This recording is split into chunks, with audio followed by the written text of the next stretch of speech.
اللہ وبرکاتہ۔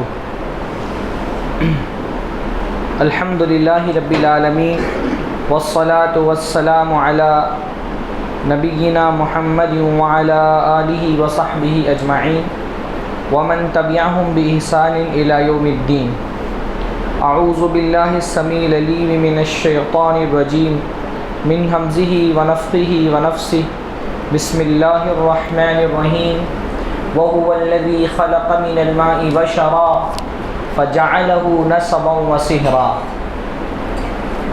سب سے پہلے ہر طرح کی حمد و ثنا، تعریف اور توصیف اللہ رب العزت کے لیے لائق اور زیبا ہے، جس نے ہم کو پیدا کیا۔ ہمارے ساتھ اللہ تعالیٰ نے اس زمین پر بے شمار قسم کی مخلوقات کو بسایا ہے، لیکن دنیا میں ہمارے علاوہ جتنی بھی مخلوقات ہیں ان پر اللہ تعالیٰ نے ہم کو بہت ساری فضیلتیں دی ہیں، ہم کو ایسی بہت ساری خصوصیات سے اللہ تعالیٰ نے نوازا ہے جو زمین پر کسی اور مخلوق کو نہیں دی گئی۔ بہت ساری یونیک چیزیں ایسی اللہ تعالیٰ نے ہم کو عطا فرمائی ہیں جو زمین میں اور کسی جاندار کو نہیں ملی ہیں۔ انہی منفرد چیزوں میں سے ایک چیز یہ ہے کہ اللہ تعالیٰ نے ہم کو رشتوں کی سمجھ دی ہے، رشتوں کا فہم دیا ہے، انڈرسٹینڈنگ دی ہے۔ آپ دیکھتے ہیں نا، دنیا میں جو دوسری مخلوقات ہیں انسانوں کے علاوہ، ان کو اللہ نے رشتوں کی ویسی سمجھ نہیں دی جیسی سمجھ ہم انسانوں کو دی ہے نا۔ جب ہم شعور کی منزل پہ اچھے سے پہنچتے نہیں ہیں، اس سے پہلے ہی ہم رشتے سمجھ جاتے ہیں، ہے نا۔ فلاں عورت ہے وہ ہماری ماں ہے، فلاں شخص ہمارا باپ ہے، پھر جو ہے وہ ماں کی طرف کے رشتے ہوتے ہیں، بھائی بہن ماں باپ کی طرف سے دونوں ہوتے ہیں، پھر ماں کی طرف سے جو رشتے ہوتے ہیں ان کو کیا کہتے ہیں؟ ننیحال، ہے نا۔ نانی ہیں، پرنانی ہیں، پھر خالہ ہیں، ماموں ہیں، یہ کون سے رشتے ہیں؟ ننیحالی رشتے ہیں۔ ان کے بچے ہیں، ماموں زاد بھائی ہیں، خالہ زاد بھائی ہیں، یہ ننیحالی رشتے ہیں۔ اور باپ کی طرف سے بھی رشتے ہوتے ہیں جس کو ہم ددیال کہتے ہیں، ابا ہیں، دادا ہیں، چاچا ہیں، پھوپھی ہیں، ان کے بچے ہیں، کزنز جن کو ہم کہتے ہیں۔ اتنی باریکی کے ساتھ رشتوں کا فہم انسان کے علاوہ اللہ نے اور کسی کو نہیں دیا ہے نا۔ اللہ نے فرمایا وَهُوَ الَّذِي خَلَقَ مِنَ الْمَاءِ بَشَرًا، اللہ ہی ہے جس نے پانی سے انسان کو پیدا کیا، فَجَعَلَهُ نَسَبًا وَصِهْرًا، اور اللہ نے اس کے لیے نسب والا بنایا، اس کو سسرال والا بنایا۔ سسرال بھی اللہ کی نعمت، اللہ نے سسرال کو بطور نعمت قرآن مجید کے اندر ذکر کیا۔ تو ایک ہوتا ہے نسب والا رشتہ اور ایک ہوتا ہے سسرال والا رشتہ۔ سسرال والے رشتے کو صحرا اللہ تعالیٰ نے فرمایا، اور جو نسب والا رشتہ ہوتا ہے وہ کیا ہوتا ہے؟ رحیم، رحمی رشتہ۔ ہم اسی لیے کہتے ہیں صلہ رحمی، رحم کو جوڑنا۔ تو جب ہم صلہ رحمی کہتے ہیں تو کون سے رشتے مراد ہوتے ہیں؟ جو ہمارے خونی رشتے ہیں وہ مراد ہوتے ہیں۔ تو اللہ تعالیٰ نے ہم کو جو صلاحیت دی ہے رشتوں کو پہچاننے کی، ہم انسانوں کو، وہ جانوروں کو نہیں دی ہے نا۔ جانور بہت محدود پہچان رکھتا ہے زیادہ سے زیادہ اپنے ماں کی، ہے نا، یا اپنے ماں باپ کی۔ وہ بھی کب تک کہ جب تک کہ وہ ان پر ڈیپینڈ ہے۔ ایک مرتبہ بکری کا بچہ چلنے لگ گیا تو وہ اپنی ماں کو نہیں پہچانتا، چوزا ایک مرتبہ چگنے کے لائق ہو گیا تو اپنی ماں کو نہیں پہچانتا۔ جانوروں کو اللہ نے رشتوں سے محروم رکھا ہے، ہم کو اللہ تعالیٰ نے رشتوں کی سمجھ دی ہے۔ تو کیونکہ رشتہ یہ انسان کی خصوصیت ہے، انسان کا امتیاز ہے، اس لیے اللہ رب العالمین نے اس کو نبھانے کی بہت سخت تاکید کی ہے۔ شریعت کی پرائرٹی کی جو لسٹ ہے نا، کون سی چیزیں ہم کو، بہت بیسک چیزیں جو ہم کو دین کو ہم سے مطلوب ہے، اس میں سے ایک رشتہ نبھانا ہے۔ رشتہ سمجھ جائیں، اب آگے جب بھی کہوں گا رشتہ یا صلہ رحمی تو اس سے کون سے رشتے مراد ہیں؟ جو ہمارے خاندانی رشتے ہیں۔ سسرال والوں سے حسن سلوک کرنا وہ اپنی جگہ پر اچھی چیز ہے، پر حدیث کے اندر جب صلہ رحمی کا لفظ آتا ہے تو رحیم کا مطلب ہوتا ہے ماں کی جو ووم ہوتا ہے نا عورت کا، رحم، تو جو ہمارے خاندانی رشتے ہوتے ہیں نا وہ مراد ہوتے ہیں، ددیال کے رشتے اور ننیحال کے رشتے۔ تو کیونکہ میں شروع میں ہی بتا دیتا ہوں تاکہ آگے جا کر کے غلط فہمی نہ ہو، تو ان رشتوں کو جوڑ کر کے رکھنے کی شریعت نے بہت بیسک، ایک دم اگر آپ سوچیں کہ اسلام کی ٹاپ پرائرٹی کیا ہے تو اس میں جو بیسک چیزیں آتی ہیں اس میں سے کیا ہے؟ رشتہ نبھانا۔ بالکل بنیاد میں سب سے پہلے تقاضے جو ہے نا، اگر آپ ایک ٹاپ 5 لسٹ بنائیں، آپ کی دین کی ٹاپ 5 تقاضے آپ سے کہیں تو اس میں سے ایک رشتہ نبھانا بھی ہے۔ اس لیے دیکھیے اللہ کے نبی صلی اللہ علیہ وسلم نے جب اپنی دعوت کا آغاز کیا تو جو بیسک چیزیں تھیں ان پر اللہ کے نبی صلی اللہ علیہ وسلم نے مکہ میں زور دیا ہے نا, اور جو دوسری چیزیں تھیں ان کو پھر وہ مدینہ میں ان کے حکام نازل ہوئے. ابتدا اللہ کے نبی صلی اللہ علیہ وسلم نے کس سے کی؟ بیسک چیزوں سے. اور جن چیزوں پر اللہ کے نبی صلی اللہ علیہ وسلم مکہ کی زندگی میں زور دیتے رہے اس میں سے کیا تھا؟ رشتہ نبھاؤ. حتیٰ کہ عمرو ابن ابسا, اللہ کے نبی صلی اللہ علیہ وسلم کے ایک صحابی ہیں عمرو ابن ابسا, بالکل آغاز میں انہوں نے اسلام قبول کیا. یعنی وہ خود کہتے ہیں کہ ایسا زمانہ بھی میرے ساتھ گزرا ہے کہ میں اسلام کا ایک چوتھائی تھا, 4 ہی لوگوں نے اسلام کا اعلان کیا تو اس میں سے ایک میں تھا, عمرو ابن ابسا. عمرو ابن ابسا اصل میں انہوں نے اللہ کے نبی صلی اللہ علیہ وسلم کی بعثت سے پہلے ہی بت پرستی چھوڑ دی تھی. ان کو پتا تھا کہ بت پرستی غلط ہے, ان کو لگتا تھا بت پرستی غلط ہے تو بتوں کی پوجا نہیں کرتے تھے, لیکن صحیح دین کیا ہے ان کو نہیں پتا تھا. وہ نصرانی بھی نہیں تھے, عیسائی نہیں تھے, تو ان کو صحیح دین کیا ہوتا ہے, نبی رسول کیا ہوتا ہے, یہ ان کو نہیں پتا تھا. تو جب اللہ کے نبی کی بعثت ہوئی تو وہ آئے مکہ میں اللہ کے نبی سے ملنے کے لیے.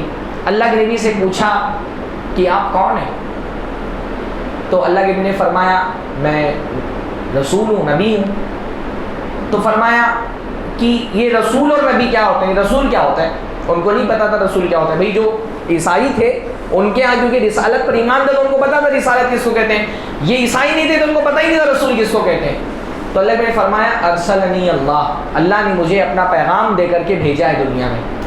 تو حضرت عمرو بن ابسا نے پوچھا یہ بالکل اسلام کا آغاز ہے, اس اللہ کے نبی کی بعثت کے آغاز کا موقع ہے.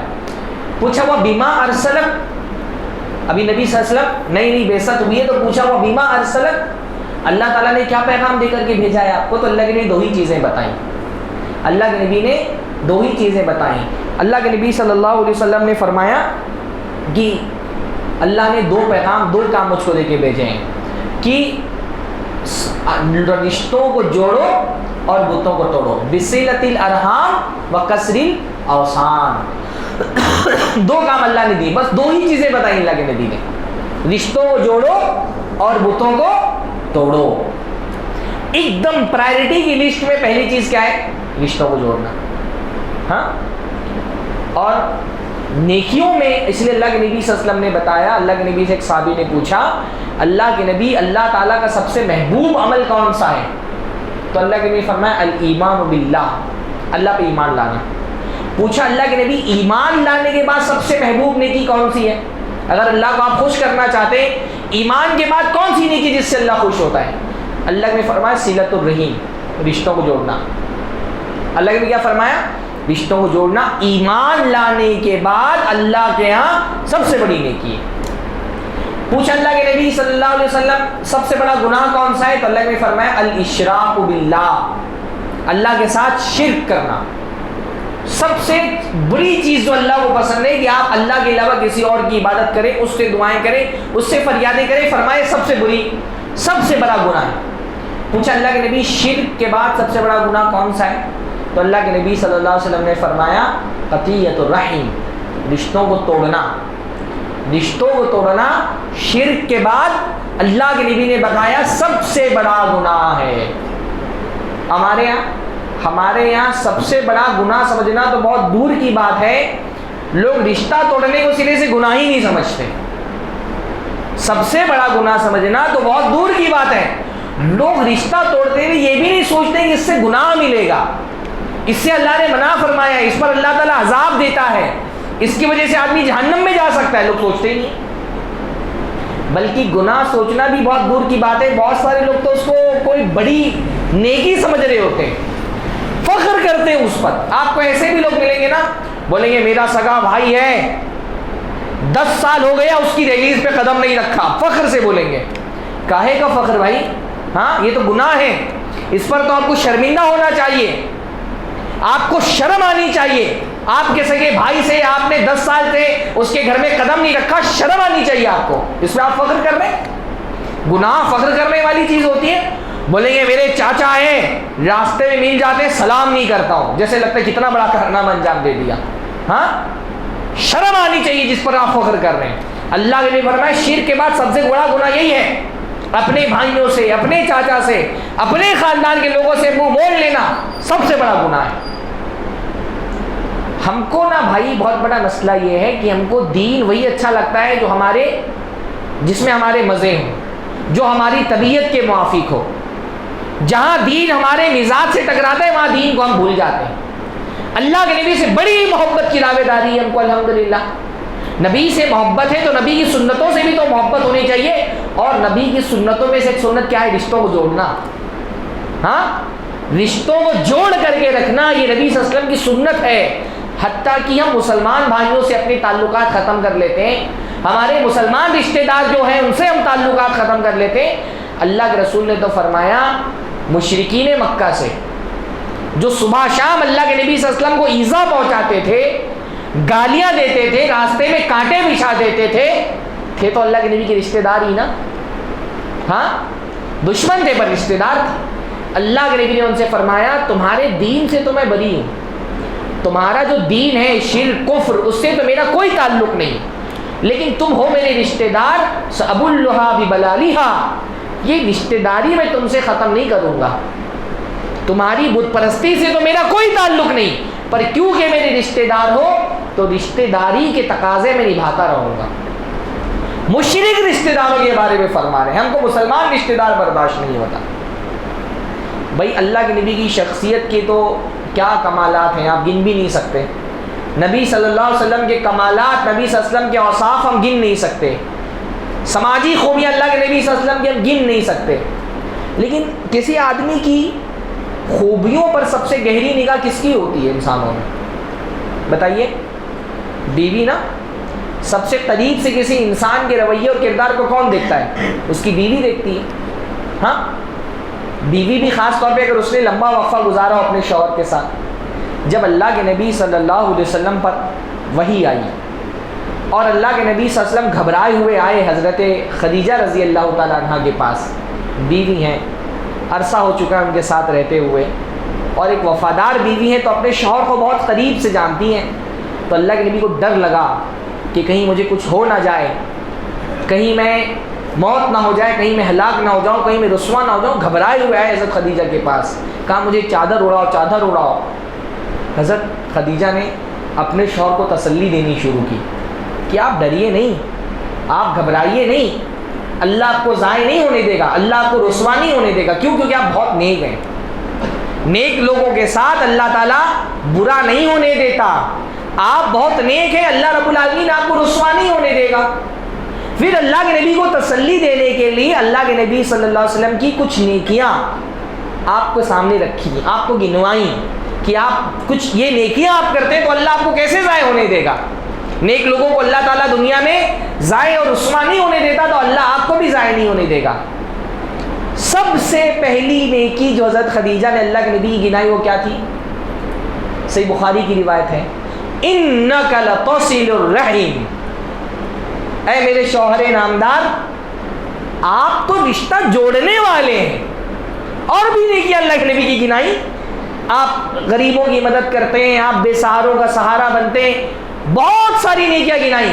پر حضرت خدیجہ کی نظر میں اللہ کے نبی صلی اللہ علیہ وسلم کی سب سے بڑی نیکی کیا تھی جو سب سے پہلے انہوں نے گنائی؟ کیا ہوا؟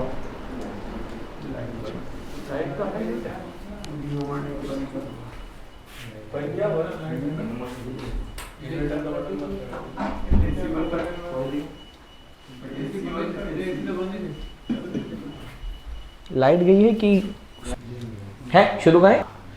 اللہ کے نبی صلی اللہ علیہ وسلم کی نیکیوں میں سب سے پہلی نیکی حضرت خدیجہ نے کیا گنوائی؟ اِنَّكَ لَتَصِلُ الرَّحِمِ، اے میرے شوہر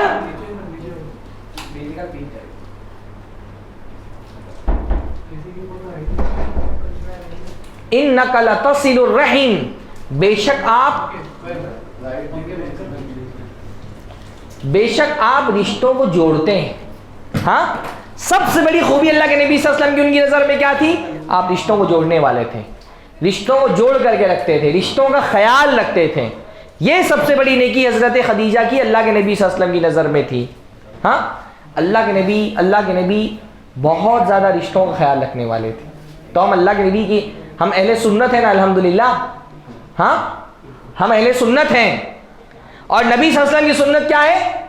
رشتوں کو جوڑ کر کے رکھنا. کتنا اللہ کے نبی رشتوں کا خیال رکھتے تھے. ایک مثال تو میں نے ابھی دی آپ کو, ہاں, کہ اللہ کے نبی صلی اللہ علیہ وسلم مشرک رشتہ دار جو ہیں ان کے ساتھ یہ کہہ رہے ہیں, جو صبح شام گالیاں دے رہے ہیں کہ میں تم سے رشتہ نہیں توڑوں گا. ایک اور اللہ کے نبی صلی اللہ علیہ وسلم کی رشتہ جوڑنے کا معیار, ہائٹ دیکھی کتنی اعلیٰ ہے. اللہ کے نبی صلی اللہ علیہ وسلم نے ایک مرتبہ اپنے صحابہ سے کہا, ستفتحون مصر, عنقریب تم مصر فتح کر لو گے. مصر جانتے ہیں نا, ایجپٹ. ہاں, اللہ کے نے فرمایا میری وفات کے بعد, ابھی نہیں, کب, میری وفات کے بعد تم کیا کرو گے, مصر فتح کرو گے. فرمایا جب مصر فتح کر لینا تو مصر والوں کے ساتھ اچھا سلوک کرنا. کیوں؟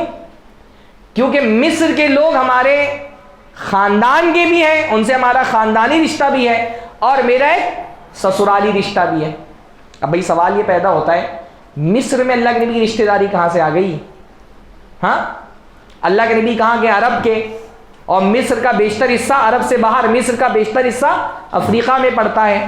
مصر والوں کی ابھی تو مصر والے عربی بولتے ہیں نا, اس زمانے میں مصر والوں کی زبان عربی نہیں تھی.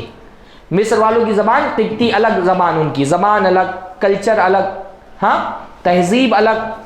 تو اللہ کے نبی کا مصر والوں کے ساتھ کون سا رشتہ تھا خاندانی؟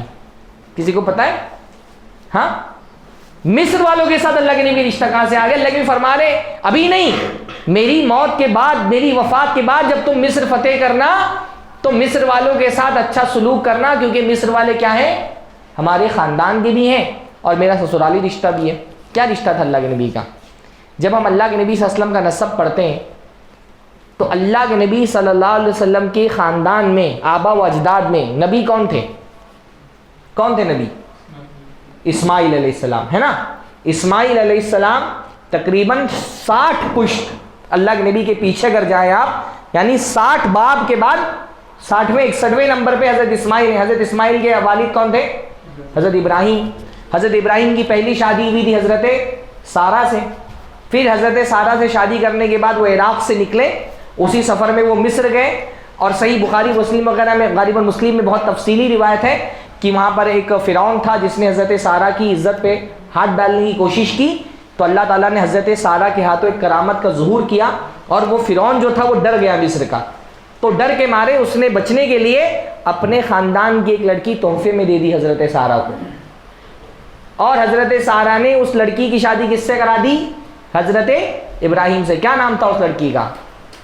ہاں, ہاجر. کیا نام تھا؟ ہاجر. ہاجرہ نہیں, بہت سارے لوگ ہاجرہ بولتے ہیں, ان کا نام کیا تھا؟ ہاجر. پھر حضرت ابراہیم حضرت ہاجر سے شادی کرنے کے بعد ان کو ایک بیٹا ہوا, اس بیٹے کا کیا نام تھا؟ اسماعیل. اسماعیل کو لا کر کے کہاں بسایا؟ مکہ میں, ہے نا. وہ حضرت ہاجر صفا مروا کے درمیان دوڑی تھیں, اسماعیل پھر وہاں بس گئے. پھر اسماعیل علیہ السلام کی نسل میں 60 نسلوں کے بعد کس کی پیدائش ہوئی؟ اللہ کے نبی محمد الرسول اللہ صلی اللہ علیہ وسلم کی. یعنی 60 نسلوں کے پہلے حضرت اسماعیل کیا تھے؟ اللہ کے نبی صلی اللہ علیہ وسلم کے دادا تھے. اور حضرت اسماعیل کی جو والدہ تھی حضرت ہاجر, وہ کہاں کی تھی؟ مصر کی تھی. 60 نسلوں پرانا رشتہ اللہ کے نبی صلی اللہ علیہ وسلم نہیں بھولے. ہاں, 60 نسلوں کا پرانا رشتہ. 60 نسلوں کے پیچھے جائیں گے تو حضرت ہاجر اللہ کے نبی صلی اللہ علیہ وسلم کی دادی لگتی تھی, پر اللہ کے نبی بھولے نہیں, اور اپنی زندگی میں نہیں, اللہ کے نبی کو فکر ہے کہ کہیں میری وفات کے بعد میرے صحابہ جب مصر فتح کریں تو مصر والوں کے ساتھ کہیں برا سلوک نہ کریں. تو فرما رہے میری وفات کے بعد جب مصر فتح کر لینا تو مصر والوں کے ساتھ اچھا سلوک کرنا. کیوں؟ ہماری دادی جو 60 نسلوں کے پہلے ہیں وہ قبطیاں تھیں, مصر کی تھیں. ہم میں سے بیشتر لوگوں کو میرے خیال سے 5 نسل کے نام نہیں یاد ہوں گے. ہاں, سوائے اس کے کہ بھائی کوئی خاندانی جھگڑا اگڑا ہو تو الگ بات ہے, تب لوگ نکال, مالی فائدے کے لیے تو لوگ نام نکال لیتے ہیں دادا پر دادا کا. ورنہ میں تو یہ دیکھ رہا ہوں کہ اگر دادا کا پوتے کی زندگی میں سے پہلے انتقال ہو گئے تو بہت سارے پوتوں کو اپنے دادا کا نام نہیں پتہ ہے, خاص طور پہ چھوٹے بچے. ہاں, اللہ کے نبی پتا ہونا تو بہت دور کی بات. اللہ کے نبی نہ صرف یہ کہ یاد ہے اللہ کے نبی صلی اللہ علیہ وسلم کو, اللہ کے نبی تاکید کر رہے ہیں کہ دیکھو ان کے ساتھ برا سلوک نہیں کرنا. اور ایک خاندانی رشتہ تھا, ایک سسرالی رشتہ یہ تھا کہ اللہ کے نبی جو ام الولد تھی ماریہ قبطیہ, وہ کہاں کی تھی؟ وہ مصر کی تھی. تو ایک سسرالی رشتہ بھی تھا اللہ کے نبی کا. اتنا زیادہ اللہ کے نبی صلی اللہ علیہ وسلم رشتوں کا خیال رکھتے تھے. ہاں, ہماری صورتحال تو یہ ہے کہ ہمارا جو جتنا قریبی ہے ہم اس سے اتنا ہی حسد کرتے ہیں. کسی کافر کو ترقی کرتا ہوا دیکھ لیں تو ہم کو بھاری نہیں پڑتا, پر ہمارا چچا زاد بھائی, ہمارے چاچا, ہمارے پھوپھی زاد بھائی اگر ترقی کر لے تو ہماری آنکھوں میں گڑنے لگتا ہے. بجائے اس کے کہ ہم اپنے بھائیوں کی ترقی پر خوش ہوں, ہم کو اپنے بھائیوں کی ترقی پر افسوس ہوتا ہے. ہاں, ہم کو غم کھا لیتا ہے. بہت سارے لوگ اپنی تکلیف سے اتنے غمگین نہیں ہیں جتنا اپنے بھائیوں کی, اپنے رشتہ داروں کی تکلیف سے غمگین ہے. دوسروں کی خوشیوں سے ہم کو غم ہے. تو یہ مسلمان کا طریقہ نہیں ہونا چاہیے. مسلمان اللہ کے نبی صلی اللہ علیہ وسلم کو سنت کا متبع ہوتا ہے, اور اللہ کے نبی صلی اللہ علیہ وسلم نے بہت زور دیا کہ رشتوں کو جوڑ کر کے رکھیں. اللہ کے نبی صلی اللہ علیہ وسلم جب مدینہ آئے تو اللہ کے نبی نے جو ابتدائی فرمان, جیسے ہی ہجرت کر کے مدینہ پہنچے, اللہ کے نبی نے شروع میں ہی کچھ باتیں تاکید کے طور پہ, مکہ میں بھی تاکید کیا کی, رشتہ جوڑو. مدینہ بھی پہنچے تو اللہ کے نبی نے کیا فرمایا؟ اللہ نے فرمایا اطعموا الطعام, کھانا کھلاؤ. وصلوا الارحام, رشتوں کو جوڑو. وافشوا السلام, سلام کو عام کرو. وصلوا باللیل والناس نیام, اور رات میں جب لوگ سو رہے ہو تو نماز پڑھو. 4 کام اللہ کے نبی نے بتائے. فرمایا ادخلوا الجنت بسلام, سلامتی کے ساتھ جنت میں چلے جاؤ. یہ 4 کام کرو, آسانی سے, بغیر کسی مصیبتوں پریشانی کے, بغیر کوئی عذاب جھیلے ہوئے ڈائریکٹ جنت میں جاؤ. 4 آسان سے کام اللہ کے نبی نے بتا دیے. اتنی بھی آسان نہیں رشتہ جوڑنا, ابھی میں بتاتا ہوں کتنا مشکل کام ہے. ہاں, اللہ نے فرمایا آسانی سے جنت میں جاؤ. اور کیا فرمایا؟ لا يدخل الجنت قاطع, رشتوں کو توڑنے والا جنت میں نہیں جائے گا. ہمارے یہاں جو مزاج ہوتا ہے نا, بعض لوگ ایک دم بھرے ہوئے ہوتے ہیں, موقع کی تلاش میں ہوتے ہیں کہ کوئی موقع ملے رشتہ توڑ دیں گے, ناراض ہو جائیں گے. اور موقع عام طور پہ ملتی نہیں, عام طور پہ شادی بیاہ میں. ہمارے یہاں تو شادیاں, جیسے شادی میں نکاح ضروری ہے, ولیمہ ضروری ہے, ویسے ہی ہر شادی میں ضروری ہو گیا کہ 2-4 رشتہ دار ناراض ہو جائیں. چھوٹی چھوٹی باتوں پہ ناراض ہو رہے ہیں. ہاں, آدمی کا خاندان, کنبہ, قبیلہ بڑا ہے, بعض مرتبہ کسی قریبی کو سوچتا ہے بھائی یہ تو اپنا, اس کو دعوت دینے کی کیا ضرورت, تو نہیں بولتا ہے زبانی رسمی طور پہ. اب شادی کے دن پتہ چلتا ہے فلاں رشتہ دار منہ پھلا کے بیٹھے ہوئے ہیں. کیوں بھائی؟ ارے ہم کو دعوت نہیں ملی. ہاں, دعوت دے رہے ہیں تو ابھی دعوت دے کے کیا فائدہ؟ ہاں, دعوت دے دی, ارے وہ تو واٹس اپ کر دیا, کارڈ لا کر کے نہیں دیا, کارڈ بھیج دیا, فون نہیں کیا, لینے کے لیے نہیں آئے. عجیب مسئلہ ہو گیا.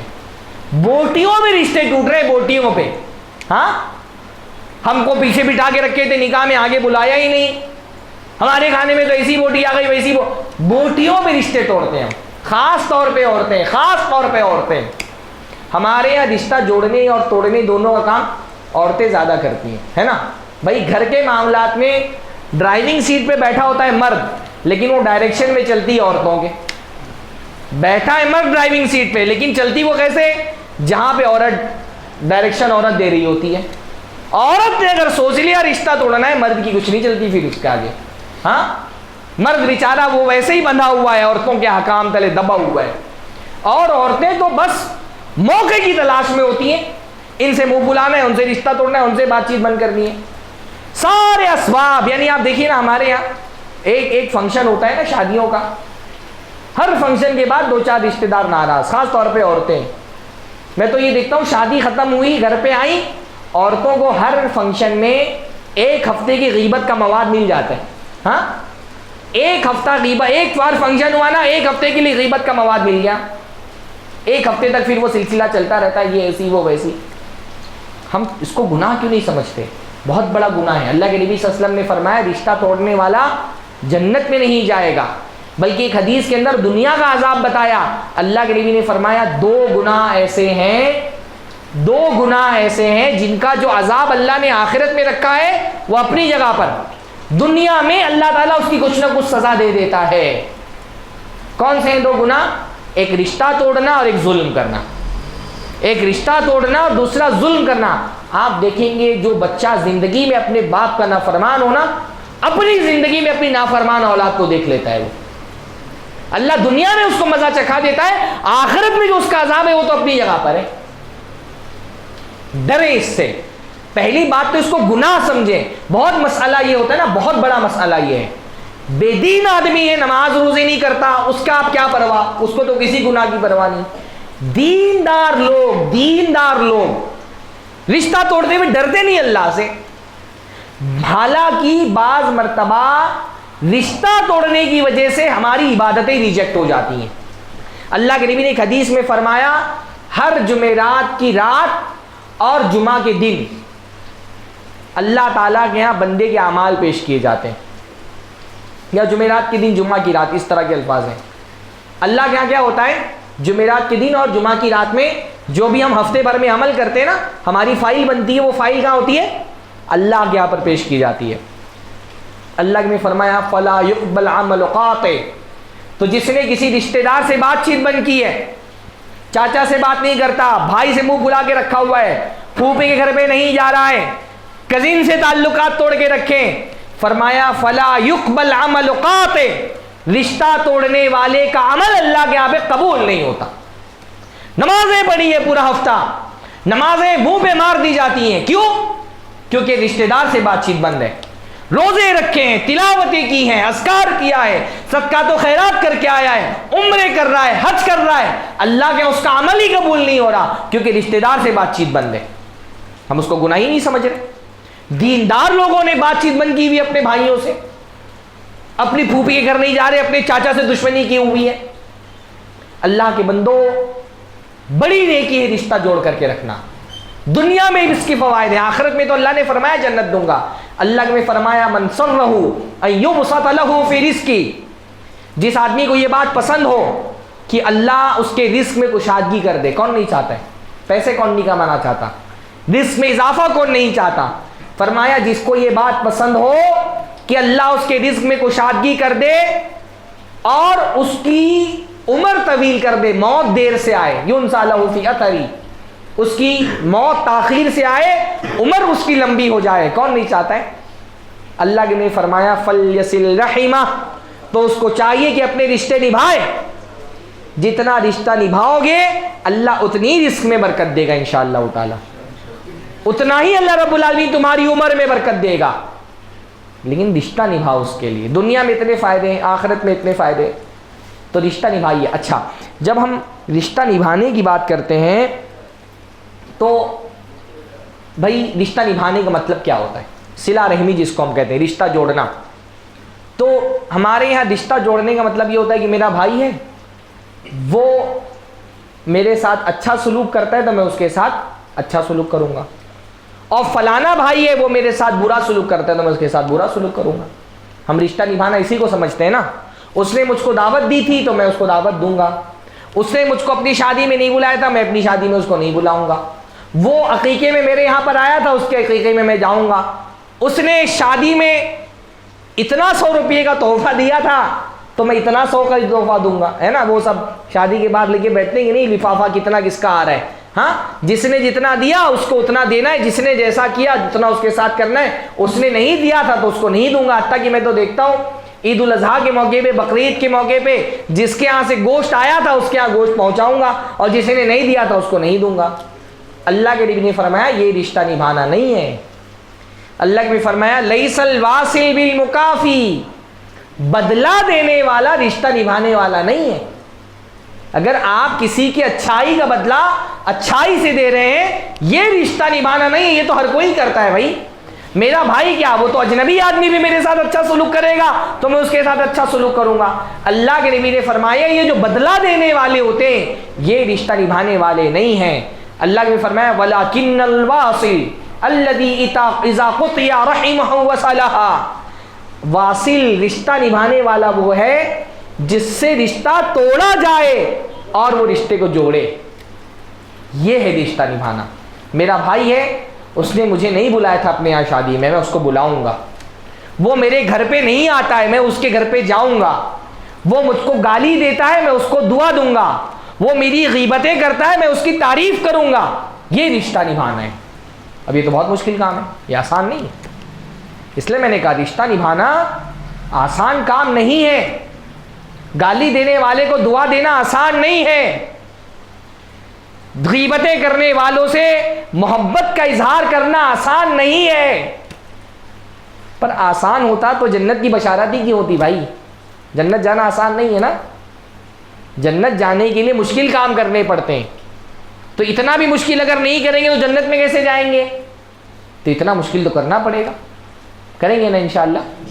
ہاں بھائی، اگر تھوڑی سی اپنی انا قربان کر کے، اپنا ایگو قربان کر کے اگر جنت مل جائے تو کتنا سستا سودا ہے۔ پھر کیا کرنا پڑے گا؟ آپ کی بات چیت بند ہے، تھوڑا سا ایک انا قربان کرنی پڑے گی نا۔ کیا کرنا پڑے گا کہ درس ختم ہوگا تو آج رات میں یا کل انشاءاللہ آپ کی جس بھائی سے بات چیت بند ہے اس کے گھر پہ جا کے سلام کر کے معافی مانگ لینی ہے کہ بھائی ہمارے درمیان جو بھی غلط فہمی ہے اس کے لیے میں معافی چاہتا ہوں، گلے مل لینا ہے محبت سے۔ اگر میں آپ سے یہ کہوں کہ میں یہاں پر بدلہ پور میں ایک فلیٹ آپ کو دوں گا اگر آپ اپنے اس بھائی سے مل لیں جس سے آپ کا جھگڑا ہے، ہاں اتنے بڑے انعام پر تو ملیں گے کہ نہیں ملیں گے؟ میں دے نہیں رہا، نہیں تو کل کو آپ بولے مولانا اعلان کر کے گئے لائیے دیجیے۔ اللہ تعالیٰ دے رہا ہے۔ اور بدلہ پور کون سی جگہ ہے؟ اللہ کے نبی نے فرمایا میں گارنٹی دیتا ہوں، اللہ کے نبی سے بڑی گارنٹی کسی کی ہو سکتی ہے؟ اللہ کے نبی نے فرمایا میں جنت کے بیچ میں ایک محل کی گارنٹی دیتا ہوں۔ کن لوگوں کو؟ لمن ترک المراء وان کان محقا، ایک آدمی حق پر ہوتے ہوئے برا، جھگڑا چھوڑ دے۔ میرے بھائی سے میرا جھگڑا ہے، مجھ کو لگتا ہے میں حق پر ہوں، میں سچا ہوں، وہ جھوٹا ہے، پر میرا بھائی تو ہے، چلو ٹھیک ہے کوئی نہیں بھائی تو ہی صحیح ہے، چل ہم لوگ دوستی کر لیتے ہیں، ہاں جھگڑا ختم کر لیتے ہیں، میری غلطی مانتا ہوں، میری غلطی نہیں تھی پھر بھی میں نے اپنی غلطی مان لی، چلو ٹھیک ہے بھائی میری غلطی، لیکن ہم لوگ جھگڑا نہیں کرتے۔ جنت میں اللہ کے نبی صلی اللہ علیہ وسلم کا وعدہ جھوٹا ہو سکتا؟ اللہ کے نبی سے بڑی گارنٹی کسی کی ہے؟ جنت میں کس کو گھر چاہیے؟ ہم میں سے کوئی ہے جو بولے نہیں ہم کو نہیں چاہیے جنت میں گھر؟ چلے گا، میں بھائی کے گھر پہ نہیں جاؤں گا، کوئی ہے ایسا؟ کوئی ہے آپ میں سے ایسا جو بولتا نہیں مجھے نہیں چاہیے جنت میں گھر؟ چلے گا، میں پھر بھی میں اپنے بھائی کے نہیں جاؤں گا۔ اللہ کے نبی صلی اللہ علیہ وسلم جنت میں گھر کی گارنٹی دے رہے ہیں۔ جنت تو ہماری سب بھائی گھر گارنٹی، جنت میں تو ہم کو ایک جو ہے نا 1 انچ بھی جگہ مل جائے تو بہت بڑی بات ہے۔ اللہ کے نبی صلی اللہ علیہ وسلم تو ہمارے اختلافات کس لیے ہوتے ہیں؟ یہ 2 منڈی 1 بیگھا 2 بیگھا کھیت زمین، انہیں کے لیے تو لڑتے مرتے ہیں آپس میں، ہاں تو ان چھوٹی چھوٹی زمینوں کے لیے آپس میں تعلقات توڑ کے رکھیں۔ اللہ کے نبی فرما رہے ہیں میں جنت میں گھر کی گارنٹی دے رہا ہوں۔ ان کے سامنے یا آپ کے وانگنی میں، یہاں آپ کے گورے گاؤں میں چھوٹی سی زمین کی کیا حیثیت ہے؟ اللہ کے نبی جنت میں محل کی گارنٹی دے رہے ہیں ایسے لوگوں کو جو حق پر ہونے کے باوجود جھگڑا چھوڑ دیں، جھگڑا نہیں کریں۔ ٹھیک ہے آپ کا حق ہے، اچھے طریقے سے آپ مانگیے، میں یہ نہیں کہہ رہا کہ آپ اپنا حق چھوڑ دیجئے، ہاں لیکن جھگڑا چھوڑیے، جھگڑا مت کیجیے اپنے بھائی سے، حق پر جو دلائل ہو سکتے ہیں وہ کیجیے، جھگڑا مت کیجیے اپنے بھائی سے، اور اگر حق بھی چھوڑ سکتے ہیں تو اور بڑی بات ہے۔ اللہ نے کیا فرمایا؟ اللہ کے رسول نے کیا فرمایا؟ میں جنت میں ایسے آدمی کے لیے محل کی گارنٹی لیتا ہوں۔ اتنی بڑی بات اللہ کے نبی نے فرمائی۔ مشکل کام ہے، آسان نہیں ہے بھائی، ہاں اپنے ایگو کو قربان کر کے ایک بھائی ہے اس سے 1 سال 2 سال 5 سال سے بات چیت بند ہے، اس کے گھر پہ جانا، محبت سے اس کو بلانا مشکل کام ہے، بلکہ اللہ تعالیٰ نے نارمل لوگوں کے لیے بات رکھی نہیں ہے۔ اللہ نے کیا فرمایا؟ ادفع باللتی ہی احسن، برائی کا جواب اچھائی سے دو۔ تمہارا بھائی تمہارے ساتھ برا کرتا ہے، گالی دیتا ہے، اس کو دعا دو۔ وہ تمہاری برائیاں کرتا ہے، اس کے گھر پہ تحفے بھجواؤ، برائی کا جواب اچھائی سے دو۔ فَإِذَا الَّذِي بَيْنَكَ وَبَيْنَهُ عَدَاوَةٌ كَأَنَّهُ وَلِيٌّ حَمِيمٌ۔ اللہ نے قرآن مجید میں فرمایا برائی کا جواب اگر اچھائی سے دو گے تو تمہاری جس سے دشمنی ہے وہ عنقریب تمہارا گہرا دوست بن جائے گا۔ برائی کا جواب اگر اچھائی سے دینے آ گیا تو تمہارا بڑا سے بڑا دشمن تمہارا قریبی دوست بن جائے گا۔ لیکن لیکن لیکن یہ آسان کام نہیں ہے۔ اللہ نے فرمایا وَمَا يُلَقَّاهَا إِلَّا الَّذِينَ صَبَرُوا وما یلقاها الا ذو حظ عظیم. یہ کام عام لوگ نہیں کر سکتے. جو لوگ اپنے آپ کو سمجھتے ہیں کہ وہ عام لوگ ہیں, ان کے لیے یہ بات نہیں ہے. یہ کام کون کر سکتا ہے؟ وہ لوگ جو صبر کرنے والے ہیں, اور وہ لوگ جن کی قسمت بہت بڑی ہے, نصیبہ بہت بڑا ہے, وہی لوگ یہ کام کر سکتے ہیں. اب آپ بتائیے آپ کر سکتے ہیں کہ نہیں کر سکتے؟ آپ کو اگر لگتا ہے کہ نہیں آپ ان لوگوں میں نہیں شامل ہونا ہے, بڑے نصیب والوں میں, تو کوئی مسئلہ نہیں, مت کریے. پر اگر آپ کو بڑے نصیب والوں میں شامل ہونا ہے تو اس کا طریقہ کیا بتایا گیا؟ جو بھائی آپ کو پتا ہے کہ اس نے آپ کے ساتھ ظلم کیا ہے, اس سے جا کر کے محبت کا اظہار کریں. بلکہ آپ میں اگر کچھ بھائی ہوں جو آگے بڑھ کر کے اپنے ایسے بعض مرتبہ کیا ہوتا ہے نا, میرے بھائی سے میری بات چیت بند ہے, میں چاہتا ہوں کہ میرا بھائی مجھ سے ملے, میں اپنے بھائی سے جا کے ملوں, پر میری انا مجھ کو روک کے رکھی ہے, میرے بھائی کی انا مجھ کو روک کر کے رکھی ہے. آپ بیچ میں آئیے. اس گاؤں کے جو صالح فکر کے نوجوان ہیں, جو بڑے بزرگ ہیں, سمجھدار لوگ, وہ ایسی کمیٹی بنائیں اور ایسے دو لوگوں کو ملانے کی کوشش کریں. بڑا ثواب ہے اللہ کے بندوں. دو بچھڑے ہوئے بھائیوں کو, جن کے درمیان میں شیطان نے نفرت کی دیوار کھڑی کر دی ہے, اس نفرت کی دیوار کو گرا کے دو بھائیوں کو جوڑ دینا بڑا ثواب کا کام ہے. آگے بڑھ کے کرائیے. ہمارے الٹے اللہ کے نبی صلی اللہ علیہ وسلم نے تو اتنا فرمایا نا کہ اللہ نے فرمایا جو صلح کرنے والا ہے وہ جھوٹا نہیں ہے. اتنی بڑی بات اللہ کے نبی نے فرمائی. صلح کرنے والا جھوٹا نہیں ہے مطلب کیا؟ اگر صلح کرانے کے لیے کہیں تھوڑا بہت جھوٹ بھی بول دینا پڑے نا, شریعت نے اجازت دی آپ کو. کیسے؟ بھائی مولانا ہے, میں ہوں, ہم دونوں بھائی ہیں, ہم دونوں کے درمیان مان لیجیے ناچاقی ہے کوئی, آپ میرے پاس آ کر کے کہیں آپ کیوں ان کو برا بولتے ہیں, وہ تو آپ سے بڑی تعریف آپ کی کرتے ہیں, انہوں نے نہیں کی, آپ جھوٹ آگے بولے مجھ سے, وہ تو آپ سے ملنا چاہتے ہیں, وہ تو کہتے ہیں میرا بھائی ہے, میں تو چاہتا ہوں کہ ہمارے درمیان بات چیت شروع ہو جائے.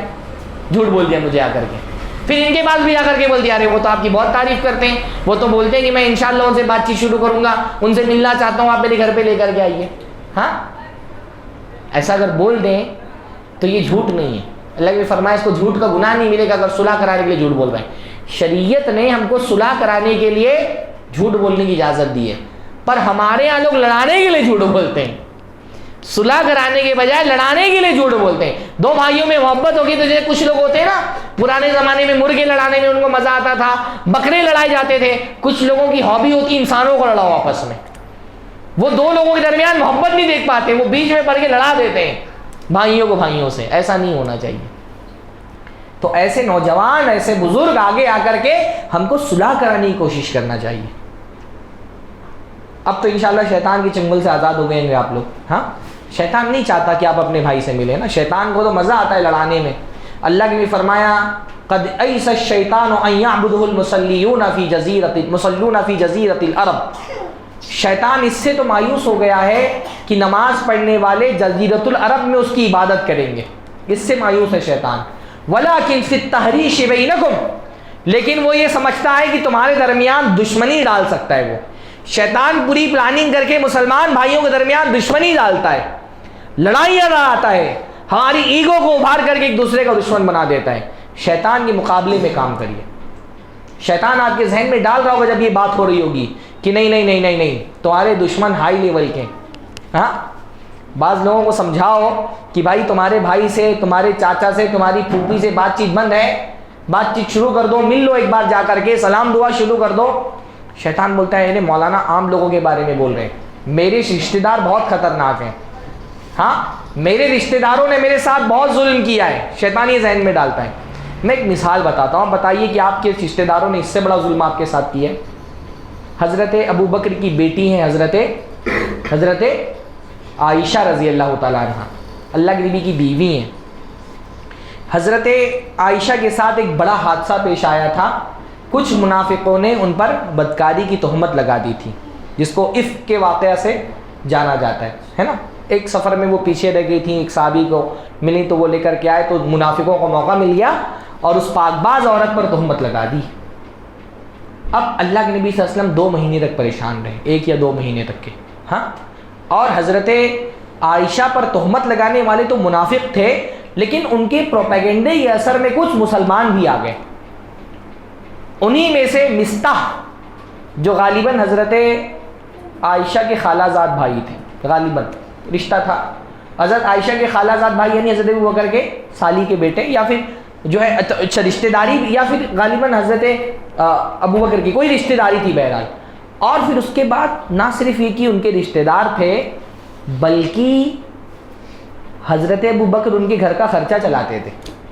تو ایک تو رشتہ دار، اوپر سے اس کے گھر کا خرچہ بھی حضرت ابو بکر چلا رہے ہیں، اور وہی رشتہ دار میری بیٹی پر تہمت لگانے والوں میں شامل ہو گیا ہے. اس سے بڑی دشمنی ہو سکتی ہے کوئی؟ ہاں، اس سے بڑا کوئی ظلم ہو سکتا ہے؟ جب اللہ تعالیٰ نے قرآن کی آیتیں نازل کی، حضرت عائشہ کو برات نازل کر دی کہ حضرت عائشہ اس الزام سے بری ہے، پاک باز ہے، حضرت ابو بکر نے قسم کھا لی، کہا کہ آج سے مستہ کے گھر کا خرچہ بند، میں اس کو پال پوس رہا ہوں، یہ میرا رشتہ دار ہے، میں اس کے گھر کا کھانا خرچہ پورا کرتا ہوں، اس کے گھر پہ راشن بھجواتا ہوں، یہ میری بیٹی پر الزام لگانے والوں میں شامل ہو گیا، آج سے اس کے گھر سے پیسہ نہیں دوں گا، میں راشن پانی بند، میرے گھر سے نہیں جائے گا اس کے گھر پہ. اللہ نے قرآن کی آیتیں نازل فرما دی. کیا فرمایا؟ وَلَا يَأْتَلِ أُولُو الْفَضْلِ مِنْكُمْ وَالسَّعَةِ، جن کو اللہ تعالیٰ نے فضل اور کشادگی سے نوازا ہے، اللہ نے مال و دولت دی ہے، وہ یہ قسم نہ کھائیں کہ ہم اپنے بھائیوں پر، اپنے رشتہ داروں پہ خرچہ نہیں کریں گے. فَلْيَعْفُوا وَلْيَصْفَحُوا، نظر انداز کرو، اگنور کرو، معاف کر دو. اَلَا تُحِبُّونَ أَن يَغْفِرَ اللَّهُ لَكُمْ، کیا تم نہیں چاہتے کہ اللہ تم کو بخش دے؟ تم چاہتے ہو نا کہ اللہ تم کو معاف کرے؟ اگر تم چاہتے ہو اللہ تم کو معاف کر دے تو اپنے رشتہ داروں کو معاف کر دو. معافی کا بدلہ اللہ معافی سے دیتا ہے. تم رشتہ داروں کو معاف کرو گے، اللہ تم کو معاف کرے گا. اس سے بڑا آفر کیا ہو سکتا ہے اللہ کے بندو؟ ہاں، ایسا رشتہ دار جس نے اتنا بڑا ظلم کیا کہ میری بیٹی کی عزت پہ حملہ کیا، اللہ تعالیٰ فرما رہے معاف کر دو، اللہ تم کو معاف کر دے گا. آفر ہے اللہ کی طرف سے. ہاں، اللہ کے نبی صلی اللہ علیہ وسلم نے فرمایا، بعض مرتبہ رشتہ داروں کو معاف کرتے ہوئے یہ بھی سوچتے ہیں کہ اگر معاف کر دیا تو اپنی دشمنی دکھائے گا، میرے خلاف سازشیں کرے گا. اللہ کے رسول سے ایک مرتبہ حضرت ابو ہریرہ نے کہا، اللہ کے نبی میرے کچھ رشتہ دار ہیں، میں جتنا جوڑتا ہوں اتنا ہی توڑتے ہیں، میں ان کے ساتھ اچھا سلوک کرتا ہوں، میرے ساتھ برا سلوک کرتے ہیں، کب تک میں صبر کروں، کتنا برداشت کروں؟ تو اللہ کے نبی نے فرمایا، ابو ہریرہ تم ان کے ساتھ ایسا ہی سلوک کرتے رہو. یہ تو ایسے جیسے تم ان کے چہرے میں مٹی لگا رہے ہو. گالی دینے والے کو آپ گالی دینا اس کو بھاری نہیں پڑتا، گالی دینے والے کو آپ دعا دینا اس کو بھاری پڑ جاتا ہے. گالی دینے والے کو آپ السلام علیکم بول دیں، چونک جائے گا وہ. بھائی گالی کا جواب گالی سے دینا آسان ہے، گالی کا جواب دعا سے دینا بہت مشکل ہے. سامنے والا چونک جائے گا. یہ تو ایسا ہی ہے کہ میں کسی پر گندگی پھینک رہا ہوں اور وہ میرے لیے دعا کر رہا ہے. ہم لوگ جب نان وائلنس کی بات آتی ہے نا تو ہم کو گاندھی جی یاد آتے ہیں. اس سے زیادہ نان وائلنس کی تعلیم کس نے دی ہوگی اللہ کے بندوں؟ ہاں، ہم نے تو فلسفہ جب بھی نان وائلنس کی بات کرتے ہیں تو ہم کو سمجھ میں آتا ہے کہ عدم تشدد کا فلسفہ بس گاندھی جی سے لے کے جوڑتے ہیں. 1400 سال پہلے اللہ کے رسول بتا رہے. ہاں، 1400 سال پہلے اللہ کے رسول بتا رہے. تو اللہ کے رسول نے حضرت ابو ہریرہ سے کہا کہ تمہارے رشتہ دار اگر ایسا تمہارے ساتھ کرتے ہیں ان سے اچھا سلوک کرو، اور جب تک ایسے رشتہ داروں کے ساتھ اچھا سلوک کرو گے اللہ کی طرف سے ایک فرشتہ متعین کر دیا جائے گا تمہارے لیے جو تمہاری مدد کرے گا. فرشتہ تمہاری مدد کرے گا. تو جب اللہ کی طرف سے اللہ کا فرشتہ مدد کر رہا ہو تو رشتہ داروں کی سازشیں نقصان پہنچا سکتی ہیں آپ کو. تو وعدہ کرو انشاءاللہ. یہاں ناطق بھائی بیٹھے ہوئے ہیں، کل ان کا انشاءاللہ تعالیٰ فون آئے گا کہ آپ کی تقریر کے وجہ سے الحمدللہ ہمارے گاؤں میں کئی لوگوں نے، 2 لوگوں نے، 4 لوگوں نے، 8 لوگوں نے اپنی سالوں کی دشمنی ختم کر کے ایک دوسرے سے گلے مل گئے ہیں، ایک دوسرے سے تعلقات بحال کر لیے. مجھے الحمدللہ فون آتے ہیں. ابھی میں ہمارے گاؤں میں اس موضوع پہ خطبہ دیا، مجھے الحمدللہ خوشخبری ملی کہ الحمدللہ 20 سال سے ایک رشتہ ٹوٹا ہوا تھا اور میری تقریر میں کوئی اثر نہیں. بھائی میں کیا ہوں، میں تو ایک عام سا انسان ہوں. اللہ کے رسول کی حدیثوں کی وجہ سے اللہ تعالیٰ نے کیونکہ اتنے انعامات رکھے تو 20 سال سے ایک رشتہ ٹوٹا تھا، لوگوں نے اللہ اور اس کے رسول کی حدیث کی باتوں کو سن کر کے 20 سال کا ٹوٹا ہوا رشتہ جوڑ لیا. اتنا تو احترام دینا چاہیے نا اپنے رب کو، اپنے رسول کو. ہاں، رسول کی ساری محبت بس جو ہے وہ چراغاں کرنے میں ہی دکھنی چاہیے؟ ہاں، ساری محبت بس نعتوں میں ہی دکھنی چاہیے؟ اگر سچی محبت ہے رسول کی تو وہ ہمارے عمل میں بھی تو دکھنی چاہیے. دکھے گی انشاءاللہ تعالی نا، انشاءاللہ دکھے گی. بھائی اپنے بھائیوں سے اچھا ہے. دیکھیے کچھ بھی معاملہ ہونا، آپ کے خاندان کے لوگ آپ کے خاندان کے ہوتے ہیں. کوئی مصیبت آئے گی آپ کے خاندان کا بندہ آپ کے ساتھ کھڑا ہوگا. کتنے بھی تعلقات خراب ہو جائیں، آپ کا جو بھائی ہے نا وہ اس کی جگہ کوئی نہیں لے سکتا. آپ کا چاچا ہے، آپ کے رشتہ دار ہیں. مسئلہ یہ ہے نا بہت بڑا، ہم معافی مانگتے ہیں. کب مانگتے ہیں؟ جب سنتے نا فلاں آدمی سکرات کے عالم میں چلا گیا، اب مرنے والا ہے، بولتے چلو اب معافی مانگ دیتے ہیں. اللہ کی بندو، معافی مانگنے کے لیے، رشتہ جوڑنے کے لیے موت کا انتظار کیوں کرنا؟ ہاں، ہم معافی مانگنے کے لیے مرزول موت کا انتظار کرتے ہیں، تعریف کرنے کے لیے موت کا انتظار کرتے ہیں. زندہ آدمی کی تعریف نہیں کریں گے، جب مر جائے گا تو بولیں گے بہت اچھا آدمی تھا. ہاں، جب تک زندہ ہے تب تک اس کی تعریف نہیں کریں گے، اور جب تک یہ صحت مند ہے اس سے معافی نہیں مانگنے جائیں گے. جب مرنے والا ہے بستر مرگ پہ، ڈاکٹر نے جواب دے دیا تو جا کے بولیں گے ارے کچھ برا کہا ہوگا تو معاف کر دینا. کیوں مرنے کا انتظار کرنا؟ میں کتنے لوگوں کو جانتا ہوں، ایک اپنے بھائی سے تعلقات خراب تھے، بھائی مر گیا، معافی نہیں مانگ پائے، بات چیت نہیں شروع، پوری زندگی بوجھ رہ گیا کہ میرا بھائی چلا گیا، اس حال میں گیا کہ میں اس سے بات چیت نہیں کرتا تھا، اس حال میں گیا کہ میری بات چیت اس سے بند تھی، تعلقات خراب تھے اس سے، اس حال میں چلا گیا میرا بھائی. ایسا تو ہمارے ساتھ نہیں ہونا چاہیے انشاءاللہ. ہاں، اس سے پہلے کی وقت اور مہلت ختم اللہ کے لیے کرو نا. بھائی جب آپ اللہ کے لیے کچھ کرتے ہیں نا، آپ کو لگتا ہے ٹھیک ہے میں بھی اس سے بات چیت بند کروں گا، کل کو پھر یہ مجھے تکلیف پہنچائے گا، اس سے اگر آپ جزا چاہیں گے نا تو پھر تو تعلقات خراب ہوں گے. میں یہ بات چیت اللہ کے لیے شروع کر رہا ہوں، میں یہ تعلقات اللہ کے لیے باہر کر رہا ہوں، میں یہ رشتہ اللہ کے لیے جوڑ رہا ہوں، اللہ مجھے اس کا بدلہ دے گا. یہ اس سے بدلہ چاہیے نہیں مجھ کو، یہ بھائی سے مجھے نہیں چاہیے بدلہ، مجھے اللہ سے بدلہ چاہیے اس کا. میں صبر کروں گا اس کے ایذا پر، اس کی تکلیف پر. کیوں؟ اللہ سے بدلہ لینے کے لیے. تو اللہ کے یہ بدلہ نہیں دیں گے مجھ کو، بدلہ کون دے گا؟ اللہ دے گا. اس لیے اللہ کے رسول نے فرمایا افضل الصدقہ، سب سے بہترین صدقہ کون سا ہے؟ صدقہ کیا ہوتا ہے؟ کچھ تو فرض صدقہ یعنی زکوٰۃ ہوتی ہے، اور نفلی صدقہ یعنی آپ کسی کو تحفہ دے رہے ہیں وہ بھی صدقہ ہے، آپ کسی کی مدد کر رہے ہیں وہ بھی صدقہ ہے. اللہ کے نبی نے فرمایا سب سے افضل صدقہ کون سا ہے؟ الا ذی الرحم الکاشح. اگر کوئی ایسا آپ کا رشتہ دار ہے جس کے دل میں آپ کے لیے نفرت ہے، آپ کو پتہ ہے کہ میرا یہ رشتہ دار پیٹھ پیچھے میری برائی کرتا ہے، مجھ کو برا بھلا بولتا ہے، مجھے گالیاں دیتا ہے، لوگوں میں میرے بارے میں الزامات لگاتا ہے، جھوٹی باتیں کرتا ہے، یہ میرا رشتہ دار ہے. اللہ کے رسول نے فرمایا اس کو صدقہ دو، یہ سب سے افضل صدقہ ہے، اس پہ خرچہ کرو، اس کو چائے پلاؤ، اس کو دعوت دو، اس کے گھر پہ ہدیہ بھیجو. اللہ کے نبی نے فرمایا یہ سب سے افضل صدقہ ہے. صدقہ سب کا ثواب ملتا ہے، سب سے زیادہ ثواب کس پر ملتا ہے؟ نفرت کرنے والے رشتہ دار کو صدقہ دینا، سب سے زیادہ ثواب اسی صدقے پر ملتا ہے. اللہ ہم سب کو توفیق عطا فرمائے، ہے نا. تو رشتہ انشاءاللہ تعالیٰ جوڑنا ہے. اب رشتہ جوڑنے کے لیے کیا کرنا ہے؟ ٹائم میرے پاس کم ہے، مختصر کرتا ہوں باتیں. پہلی بات، رشتہ جوڑنے کے لیے رشتوں کو پہچاننا ہے. ہاں، رشتوں کو پہچانیے. خاص طور پہ اب ہمارے یہاں تو جو ہے نا آہستہ آہستہ شہروں کے اندر، آپ لوگ تو بہرحال ماشاءاللہ گاؤں میں رہ رہے ہیں تو ایک دوسرے کے خاندان کو جانتے ہوں گے، پھر بھی اپنے بچوں کو پہچان کراؤ رشتوں کی. آپ لوگ تو سب، کسی نے بھائی نے بتایا کہ آپ سب ایک ہی خاندان کے لوگ ہیں. ہم کو پتہ ہونا چاہیے ہماری کون سی رشتہ داری ہے، ہمارے دادا کون تھے، پردادا کون تھے، پردادا کے ابا کون تھے، ان کے بچے کون ہیں، یہ سب ہمارے خاندان کے لوگ ہیں، ہے نا. تو رشتوں کی پہچان کرانا، نسب سمجھنا.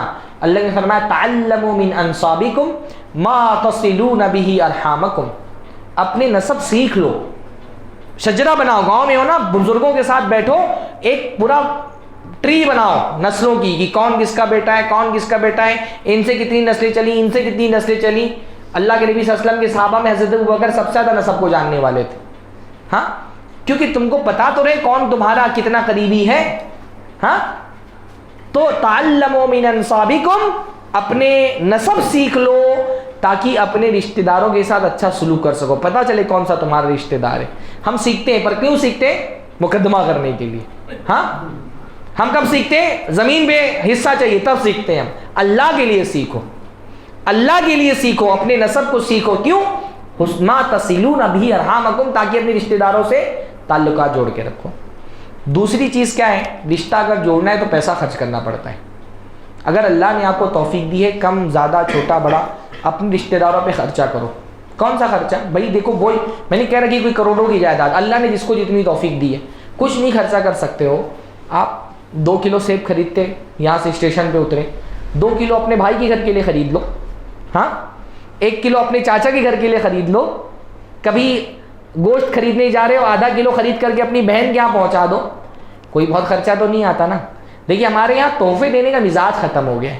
ہم تحفہ کب دیتے ہیں؟ شادی بیاہ میں، عقیقے میں. پر جو اوکیجنلی ہم تحفہ دیتے ہیں نا، اس میں ذہن میں کیا ہوتا ہے؟ اوکیجن پہ دیا ہے، ریٹرن ملے گا ان کو اوکیجن پہ. عقیقے میں ہم کچھ دیتے ہیں تو سامنے والے کے ذہن میں کیا ہوتا ہے؟ انہوں نے ہمارے عقیقے میں دیا تو ہم کو بھی ان کے عقیقے میں دینا ہے. اتنا وہ کاؤنٹ نہیں ہوتا. پر آپ بلا وجہ بغیر کسی اوکیجن کے ہی آپ گوشت خریدنے کے گئے، 2 کلو گوشت اپنے لیے خریدا، 2 کلو گوشت اپنے چچا زاد بھائی کے گھر پہ بھجوا دیا.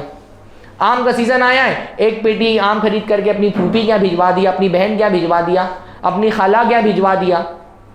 یہ جو بغیر کسی مناسبت کے تحفے ہوتے ہیں نا، اس سے کیا ہوتا ہے؟ محبت بڑھتی ہے.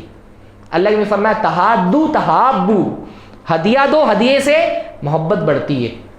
کھانا کھاتے ہی وہ سب لوگ کھاتے ہیں کھانا. کیا آپ نے کوئی کھانا نہیں کھاتا ہے؟ سب کھاتے ہیں نا. بھائی کبھی کھانا کھانا ہے، کچھ اچھا کھانا بنا، فون کرو، اپنے بھائی کو بلا لو، چاچا کو بلا لو، پھوپھی کو بلا لو، بہن کو بلا لو. اب تو سب ماشاءاللہ خاندان کے لوگ یہیں پہ رہتے ہیں. دادا کو بلا دو، کوئی قریب کا آدمی اس کو بلا لو. اگر 2 لوگوں کا کھانا زیادہ بڑھا کر کے بنا لو، 2 لوگوں کو اور دعوت دے لو. چھوٹی چھوٹی چیزیں. ہاں، کوئی میں نہیں کہہ رہا کروڑوں روپیہ خرچہ کرو، چھوٹی چھوٹی چیزیں، اس سے محبت بھی بڑھتی ہے. اور اللہ نے کیا فرمایا؟ یبسط لہ فی رزقہ، پیسہ خرچ کرنے سے اللہ تعالیٰ ریٹرن میں آپ کو اور رزق میں برکت دیتا ہے آپ کے. آپ رشتہ داروں پہ خرچہ کرو گے تو انشاءاللہ تعالیٰ کیا ہوگا؟ اللہ تعالیٰ آپ کو اور برکت دے گا. تیسری چیز یہ ہے ٹائم دیجیے. پیسے کے ساتھ ساتھ رشتوں کو ٹائم دینا ضروری ہے. اور یہ ہمارے یہاں بہت بڑا مسئلہ ہے کہ ہمارے پاس بعض مرتبہ پیسہ تو ہوتا ہے، ٹائم نہیں ہوتا رشتہ داروں کے لیے. ٹائم نکالیے. بعض مرتبہ ہمارے گھر میں ہی، ہمارے گاؤں میں ہی ہمارا بھائی رہتا ہے اور سال بعد عرصہ گزر جاتا ہے، اس کے گھر پہ نہیں جا رہے، پھوپھی کے گھر نہیں جا رہے، خالہ کے گھر نہیں جا رہے.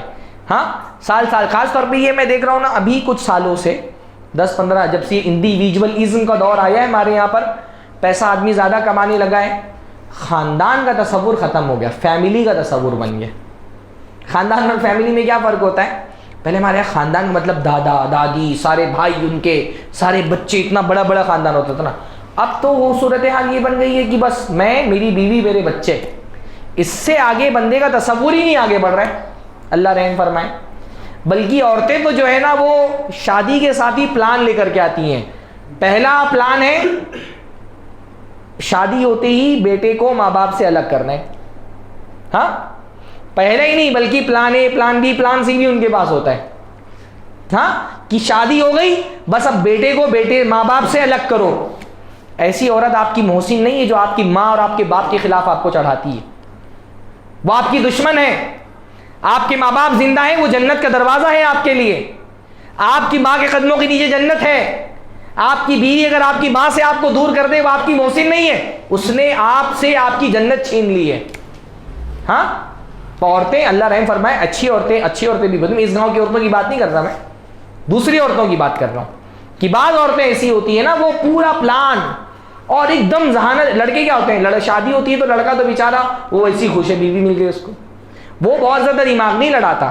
پر لڑکیاں جیسے شطرنج کے مہرے بڑھانے ہوتے نا، ایک چیز پلان باریکی سے. اور پورا پارلیمنٹ ان کی آج کل واٹس ایپ پہ پورا، ماں الگ فیڈ کر رہی ہے، سہیلیاں الگ فیڈ کر رہی ہیں، بہنیں الگ فیڈ کر رہی ہیں، اور پورا پلان ہوتا ہے بیٹے کو الگ کر دو ماں سے. سب سے قریبی خاندان میں ماں باپ ہیں ہمارے نا، انہی سے تو خاندان کی شروعات ہوتی ہے. سب سے پہلی صلہ رحمی انہی سے کرنی ہے. مجھے افسوس ہوتا ہے ایسے لوگوں کو بھی دیکھا، باپ سے نہیں ملنے جا رہے، باپ سے تعلقات توڑ کے رکھا. باپ جو ہے نا وہ ایک بھائی کے گھر پہ ہے، اور کیونکہ اس بھائی سے ہی ناچاکی ہے تو باپ بھی سے نہیں مل رہا ہے، تعلقات توڑ کے رکھیں. واللہ اس سے بڑھ کر بدبختی کی اور کیا ہوگی کہ آدمی اپنے باپ سے تعلق توڑ لے. ہاں، اپنی ماں سے نہیں ملنے جا رہا ہے. کیوں؟ اماں جو ہے وہ فلاں بھائی کے گھر پہ رہتی ہیں اور اس سے میری بات چیت بند ہے تو امی سے بھی بات چیت بند. کتنی بڑی بدبختی کی علامت ہے یہ. جس ماں نے آپ کو وجود دیا, آپ کے جسم کا حصہ, آپ کے ماں کا جسم ہے وہ آپ کے جسم کا حصہ ہے, اس نے جو حمل کے درمیان میں کھایا پیا اس سے آپ کا جسم بنا ہے, جس نے تکلیفوں سے پیٹ میں پالا آپ کو تکلیفوں سے جنا, اپنا دودھ خون کی شکل میں پلایا, 2-3 سال عرصہ گزر گیا, اس ماں کا چہرہ نہیں دیکھتے لوگ. سعودی چلے گئے, دبئی جا کے بس گئے, امریکہ چلے گئے, کوئی تعلق نہیں ماں باپ سے. کتنی بڑی شقاوت اور بدبختی ہے یہ. اور بعض مرتبہ ماں باپ زندہ بھی ہیں تو ماں باپ کے لیے پیسہ تو ہے, ٹائم نہیں ہے. ہم کو بعض مرتبہ یہ لگتا ہے پیسہ دے دیا نا, ابا کو بھوک لگتا ہے کھانا کھا لیتے, پیاس لگتے ہے پانی پی لیتے ہیں, بیمار ہو جاتے علاج کرا دیتا ہوں, ان کو لگتا ہے پیسہ دے دینا کافی ہے. نہیں اللہ کے بندو, کبھی کبھی آپ کے مال سے زیادہ آپ کے ماں باپ کو آپ کے وقت کی ضرورت ہوتی ہے. ماں باپ نے آپ کو اپنا وقت دیا ہے. ہماری مائیں جنہوں نے ہم کو پال پوس کے بڑا کیا ہے, وہ تو ان کا تو دور موبائل والا تھا بھی نہیں نا. ہاں, ان کی تو ساری توجہ ہم پر ہوا کرتی تھی. انہوں نے وقت دیا, اپنی ذہنی صلاحیتیں ہم پہ خرچ کی ہیں. اللہ نے توفیق دی ہے, پیسہ خرچ کر کے مطمئن مت ہو جاؤ, بیٹھو اپنی ماں کے ساتھ. ارے دن بھر میں آدھا گھنٹہ تو دو نا کم سے کم. آفس سے آتے ہو, کاروبار سے آتے ہو, آدھا گھنٹہ کم سے کم اپنے ماں باپ کے لیے رکھو. خاص طور پہ اگر باپ اکیلا ہے یا ماں اگر اکیلی ہے. ماں بھی بہرحال اس کا دل ظاہر سا اپنے بچوں میں بہل جاتا ہے, لیکن بہت مرتبہ کیا ہوتا ہے باپ اکیلا رہ گیا بیچارہ. ہاں, ماں کا انتقال ہو چکا ہے, وہ زیادہ ہمارے حسن سلوک کا مستحق ہے. اللہ نے اس لیے فرمایا کہ 2 میں سے اگر کوئی ایک زندہ ہو, ایک کا ذکر پہلے کیا, 2 کا ذکر بعد میں کیا. ہاں, ایک باپ اکیلا اگر زندہ ہے نا, ماں نہیں ہے, بہو سے اس کا کیا تعلق رہے گا, اس سے کیا غم بیان کرے گا, بچوں سے کیا تعلق رہے گا, وہ بہت تنہا ہو جاتا ہے. ہاں, اس کے ساتھ بیٹھو, اس کی دلجوئی کرو. گھر میں پہنچو تو اماں کو اکیلے لے جا کر کے پوچھو کہ کہیں جب میں نہیں رہتا گھر میں تو میری بیوی آپ کے ساتھ کوئی برا سلوک تو نہیں کرتی ہے. ہاں, کوئی آپ کو سناتی تو نہیں ہے. بیوی کو بتا کر کے رکھو تمہاری بہت محبوب ہو, لیکن ماں سے بڑی نہیں ہو جاتی بیوی. ہمارے یہاں تو بعض شوہروں کا مسئلہ یہ ہے نا کہ بچھ جاتے ہیں ایسا بیوی کے آگے کہ ان کی نظر میں ماں کی بھی اہمیت نہیں رہ جاتی. بھائی بیوی کچھ بھی ہو جائے ماں کے برابر نہیں ہو سکتی. وہ بیوی کتنی بھی بڑی ہو جائے, ایک مرتبہ طلاق بولے گا 3 مہینے کے بعد وہ حرام ہو جائے گی اس کے لیے. ماں سے کبھی رشتہ ختم نہیں ہوگا. بعض مردوں کو تو یہ بھی بتانا پڑتا ہے کہ اللہ کے بندو جنت بیوی کے قدموں کے نیچے نہیں ہے, ماں کے قدموں کے نیچے. بعض تو ایسے اطاعت گزار بیوی کے بن جاتے ہیں, وہ لگتا ہے کہ وہ سمجھتے ہیں بیوی کے قدموں کے نیچے جنت ہے. جتنی اطاعت بیوی کرتے ہیں اتنی ماں کی کر لیں تو اللہ تعالیٰ فری میں جنت میں داخل کر دیں ان کو. بیویاں بھی یہ سمجھ لیتی ہیں کہ سب ہمارا. بعض بیویوں کو بھائی میں دیکھتا ہوں بعض لوگوں کو, اگر شوہر جو ہے اپنی ماں کے ساتھ اچھا سلوک کرتا ہے نا, بیویاں اس کو سناتی ہیں میرا شوہر تم پہ خرچہ کرتا ہے, اپنے گھر میں تم کو رکھا ہے, تمہارا علاج کراتا ہے. تم کون ہوتی ہو احسان جتانے والی؟ وہ اس کی ماں ہے, چھین کر کے لے سکتی ہے. وہ اس کا باپ ہے. اللہ کے نبی صلی اللہ علیہ وسلم سے ایک صحابی نے کہا میرا باپ مجھ سے میرا مال مانگتا ہے. اللہ کے رسول نے فرمایا انت و مالک لابیک, تم بھی اور تمہارا مال بھی تمہارے باپ کا ہے. بہو جو ہے احسان جتا رہی ہے باپ کو اور ماں کو کہ میرے شوہر آپ تم پہ خرچہ کرتے ہیں. تم کون ہوتی ہو احسان جتانے والی؟ بھائی اس کی ماں اس کے باپ انہوں نے پال پوڑ کر بڑا کیا, ان کا ختم ہو گیا شادی کر کے. ماں باپ کو وقت دو, فیملی کو وقت دو, اپنے بچوں کو وقت دو. ہمارے پاس سب کچھ ہے, ٹائم نہیں ہے. مال ہے, ٹائم نہیں. بچوں کے لیے ٹائم نہیں, بیوی کے لیے ٹائم نہیں, ماں باپ کے لیے ٹائم نہیں. وہ بات لطیفے کی ہے لیکن بات بہت حقیقت ہے کہ ایک مرتبہ جو ہے ایک صاحب نے کہا کہ آج گھر میں انٹرنیٹ بند تھا, گھر والوں کے ساتھ بیٹھا, بہت اچھے لوگ ہیں. ہاں, ہم اپنے گھر والوں کے ساتھ کب بیٹھتے ہیں؟ جب انٹرنیٹ بند ہوتا ہے, فیس بک واٹس ایپ نہیں چلا سکتے, تب اسی وقت ہم کو گھر والوں کے ساتھ بیٹھنے کا موقع ملتا ہے. ایسی شقاوت نہیں ہونی چاہیے. آپ کی فیملی آپ کی اصل ہے. فیس بک فرینڈ آپ کے جنازے میں بھی نہیں آئیں گے کندھا دینے کے لیے. آپ کا بھائی آئے گا, اس کو ٹائم دو. آپ کے بچے آئیں گے, آپ کے ماں باپ آپ کے ساتھ. فیس بک فرینڈ وہ اسکرول کر دے گا, بس زیادہ سے زیادہ نیچے انا للہ لکھ کر کے اسکرول کرے گا, نیچے لطیفہ آئے گا, ہنسے گا آپ کی موت کے بعد. اتنا ہی تو ہوتا ہے نا فیس بک فرینڈ. مطلب کیا ہوتا ہے بھائی؟ واٹس ایپ پہ جن کو ہم ٹائم دیتے ہیں، فیس بک کی جن کو ٹائم، ان کی نظر میں ہماری کتنی اہمیت ہوتی ہے. جب ہماری موت کی خبر آئے گی نا، ایک سیڈ والا ریئیکشن دیں گے، نیچے انا للہ لکھیں گے، آگے بڑھ جائیں گے. پیج اوپر کریں گے، نیچے کوئی لطیفہ آئے گا، اس پہ ہاہا کا ریئیکشن دیں گے، وہ بھول جائیں گے آپ کو. یہ ہمارے ماں باپ یہ روئیں گے ہماری موت پر، یہ ہمارے بچے، یہ ہمارے بھائی، یہ ہم کو کاندھا دیں گے، یہ ہم کو قبرستان تک لے جائیں گے. ان کے لیے ہمارے پاس ٹائم نہیں ہے. اب ایک فرینڈ بیٹھا ہوا ہے، اس کا برتھ ڈے سیلیبریٹ کر رہے ہیں. سوشل میڈیا دیوار بن گیا ہے ہمارے رشتوں کے درمیان میں. ہم بھول گئے کہ ہمارے حقیقی کون دوست ہیں اور کون سے دوست ہیں جو عارضی ہیں. ان کو تو دوست بولنا دوستی کی توہین ہے، دوست نہیں ہوتے ہیں وہ. تو ٹائم دیجیے اپنی فیملی کو. کتنا؟ ہاں بولیں 10 منٹ اور. ہاں تو ٹائم دیجیے. اچھا کچھ چیز میں آخری باتیں کرتا ہوں. کچھ چیزیں جو ہے نا وہ رشتوں کو توڑنے والی ہیں، ان سے بچیں. اور ان چیزوں میں سب سے بڑی چیز ہے حسد. سب سے زیادہ رشتوں کو کیا چیز خراب کرتی ہے؟ ہاں حسد. حسد کیا ہے؟ کہ میرے بھائی کا بڑا گھر بن گیا، مجھ سے بڑا، اب مجھے برداشت نہیں. ہاں کسی کو اس کاروبار اچھا چل گیا، مجھے برداشت نہیں ہو رہا. میرے چاچا کی گاڑی مجھ سے بڑی ہے، مجھ سے برداشت نہیں ہو رہا. حسد مت کریے. حسد رشتوں میں زہر گھول دیتا ہے. اور حسد کا ایک لائن میں علاج میں بتاتا ہوں، اللہ تعالیٰ کی رزاق ہونے پر ایمان. اگر اللہ کے رزاق ہونے پر ایمان ہے نا، کسی سے حسد نہیں ہوگا آپ کو. میرا بھائی ہے، ہمارے یہاں تو حسد ایسے ہوتا ہے نا کہ اس کو اچھی گاڑی مل گئی تو حسد کرتے ہیں، اس کا موبائل میرے موبائل سے اچھا ہے تو حسد کرتے ہیں. بعض لوگوں تو میں دیکھتا ہوں نا کہ اگر کسی بھائی کی بیٹی کا رشتہ اچھا ہو گیا نا، داماد اچھا مل گیا تو برداشت نہیں ہوتا، اس کو اچھا داماد کیسے مل گیا. بعض لوگوں کو دیکھتا ہوں رشتہ کہیں پہ بیٹھ رہا ہے نا اپنی بھتیجی کا یا کسی اپنے رشتہ دار کا، توڑ دیتے ہیں جا کر کے، توڑوا دیتے ہیں چڑھا کر کے کہ اس کا داماد کیسے اچھا مل گیا اس کو. اللہ کے بندو، اللہ رزق دینے والا ہے نا. اگر اللہ تعالیٰ نے میرے کسی بھائی کے، میرے رشتہ دار کی قسمت میں مجھ سے زیادہ رزق دے دیا ہے، مجھے کیا حق پہنچتا ہے کہ میں اعتراض کروں؟ حسد کرنے والا اللہ کی تقسیم رزق پر اعتراض کرتا ہے. اللہ نے اس کو مجھ سے زیادہ کیوں دے دیا، مجھے اس سے کم کیوں دیا؟ کہ ہم کو حق پہنچتا ہے کہ ہم اعتراض کریں. اللہ کا رزق، زمین اللہ کی تقسیم کرنے والا اللہ. اللہ جس کو زیادہ دے دے، اللہ کی مرضی. اللہ نے مجھ کو کم دے دیا، میری مرضی. جو فیصلہ اللہ نے میرے حق میں کیا مجھے قبول، جو فیصلہ میرے بھائی کے حق میں کیا مجھے قبول. یہ اگر مزاج بن جائے تو حسد نہیں پیدا ہوگا. اگر اللہ نے میرے بھائی کی قسمت میں مجھ سے بڑا گھر، مجھ سے بڑی زمین، مجھ سے بڑی جائیداد، مجھ سے بڑا کاروبار لکھ دیا ہے، کسی کو مجھ سے خوبصورت بنا دیا، کسی کو مجھ سے زیادہ شہرت دے دی، کسی کو مجھ سے زیادہ علم دے دیا، مال دے دیا، میں کون ہوتا ہوں اعتراض کرنے والا؟ اللہ کے رزق پر ایمان ہوگا تو انشاءاللہ حسد نہیں پیدا ہوگا. حسد کرنے والا کیا کرتا ہے؟ وہ اللہ کے رزق پر اعتراض کرتا ہے کہ اللہ نے غلط کر دیا. اللہ نے غلط کیا نہیں، اللہ نے غلط کیا. تو حسد مت کریے. دوسری بات، بد زبانی. رشتوں خراب کرنے والی سب سے خطرناک چیز ہے زبان. ہاں بعض مرتبہ آدمی دل کا برا نہیں ہوتا پر اپنی زبان سے لوگوں کے جگر چھلنی کر دیتا ہے. کوئی آدمی اس کے قریب نہیں آتا، حتیٰ کہ وہ مال بھی خرچ کرتا ہے رشتہ داروں پر اپنی بدزبانی کی وجہ سے دشمن بنا لیتا ہے لوگوں کو اپنا. اللہ کے نبی صلی اللہ علیہ وسلم نے کیا فرمایا؟ وَلَوْ كُنْتَ فَضًّا غَلِيظَ الْقَلْبِ لَانفَضُّوا مِنْ حَوْلِكَ. اللہ کے نبی آپ سخت دل اور بد زبان ہوتے تو یہ بکھر گئے ہوتے صحابہ کیوں اللہ کے قریبی تھے؟ اللہ کے نبی کی زبان بہت میٹھی تھی، اتنے اچھے اخلاق تھے کہ ہر صحابی کو لگتا تھا مجھے اللہ کے نبی سب سے زیادہ چاہتے ہیں. ایک صحابی نے ایک مرتبہ، اللہ کے نبی تو سب کے ساتھ ایک جیسا سلوک کرتے تھے، سب سے محبت کا اظہار کرتے تھے. صحابی کو لگتا ہے میں سب سے افضل ہوں اس لیے اللہ کے رسول مجھ سے اتنی محبت کرتے ہیں. تو پوچھا اللہ کے رسول میں کیا ابو بکر سے بھی افضل ہوں؟ اللہ کے نبی کے اخلاق کی وجہ سے ان کو یہ لگنے لگا کہ لگتا ہے میں ابو بکر سے بھی زیادہ افضل ہوں. تو پوچھا اللہ کے نبی میں ابو بکر سے بھی زیادہ افضل ہوں؟ کہا نہیں.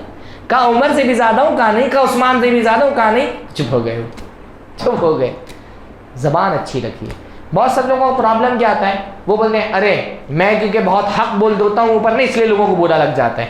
میں بہت اسٹریٹ فارورڈ ہوں، ہاں میں بہت صاف گو ہوں، اسی وجہ سے لوگوں کو میری بات بری لگ جاتی ہے. تو بھائی آپ کیوں اسٹریٹ فارورڈ ہیں؟ شریعت تھوڑی بولتی ہے آپ اسٹریٹ فارورڈ رہیں. ہاں شریعت یہ تھوڑی بولتی ہے کہ آپ بک سے کوئی بھی بات بول دیں. رشتہ نبھانے کے لیے تو بہت ڈپلومیسی سے چلنا پڑتا ہے آدمی کو. شریعت یہ نہیں کہتی آپ اسٹریٹ فارورڈ ہو جائیں، ڈپلومیسی اختیار کریں. صحیح بات بولنے کے دو طریقے ہوتے ہیں، ایک اچھا طریقہ ایک برا طریقہ. صحیح بات حق بولنے سے پہلے یہ دیکھنا چاہیے کہ جو طریقے سے میں بول رہا ہوں وہ اچھا طریقہ ہے کہ برا طریقہ ہے. حق بولنا یہ کافی نہیں ہے، حق بولنے کا طریقہ بھی صحیح ہونا چاہیے، اچھا ہونا چاہیے، ہے نا. قولوا للناس حسنا، لوگوں سے اچھے طریقے سے بات کرو۔ بھائی دیکھو ایک مثال بتاتا ہوں آپ کو میں۔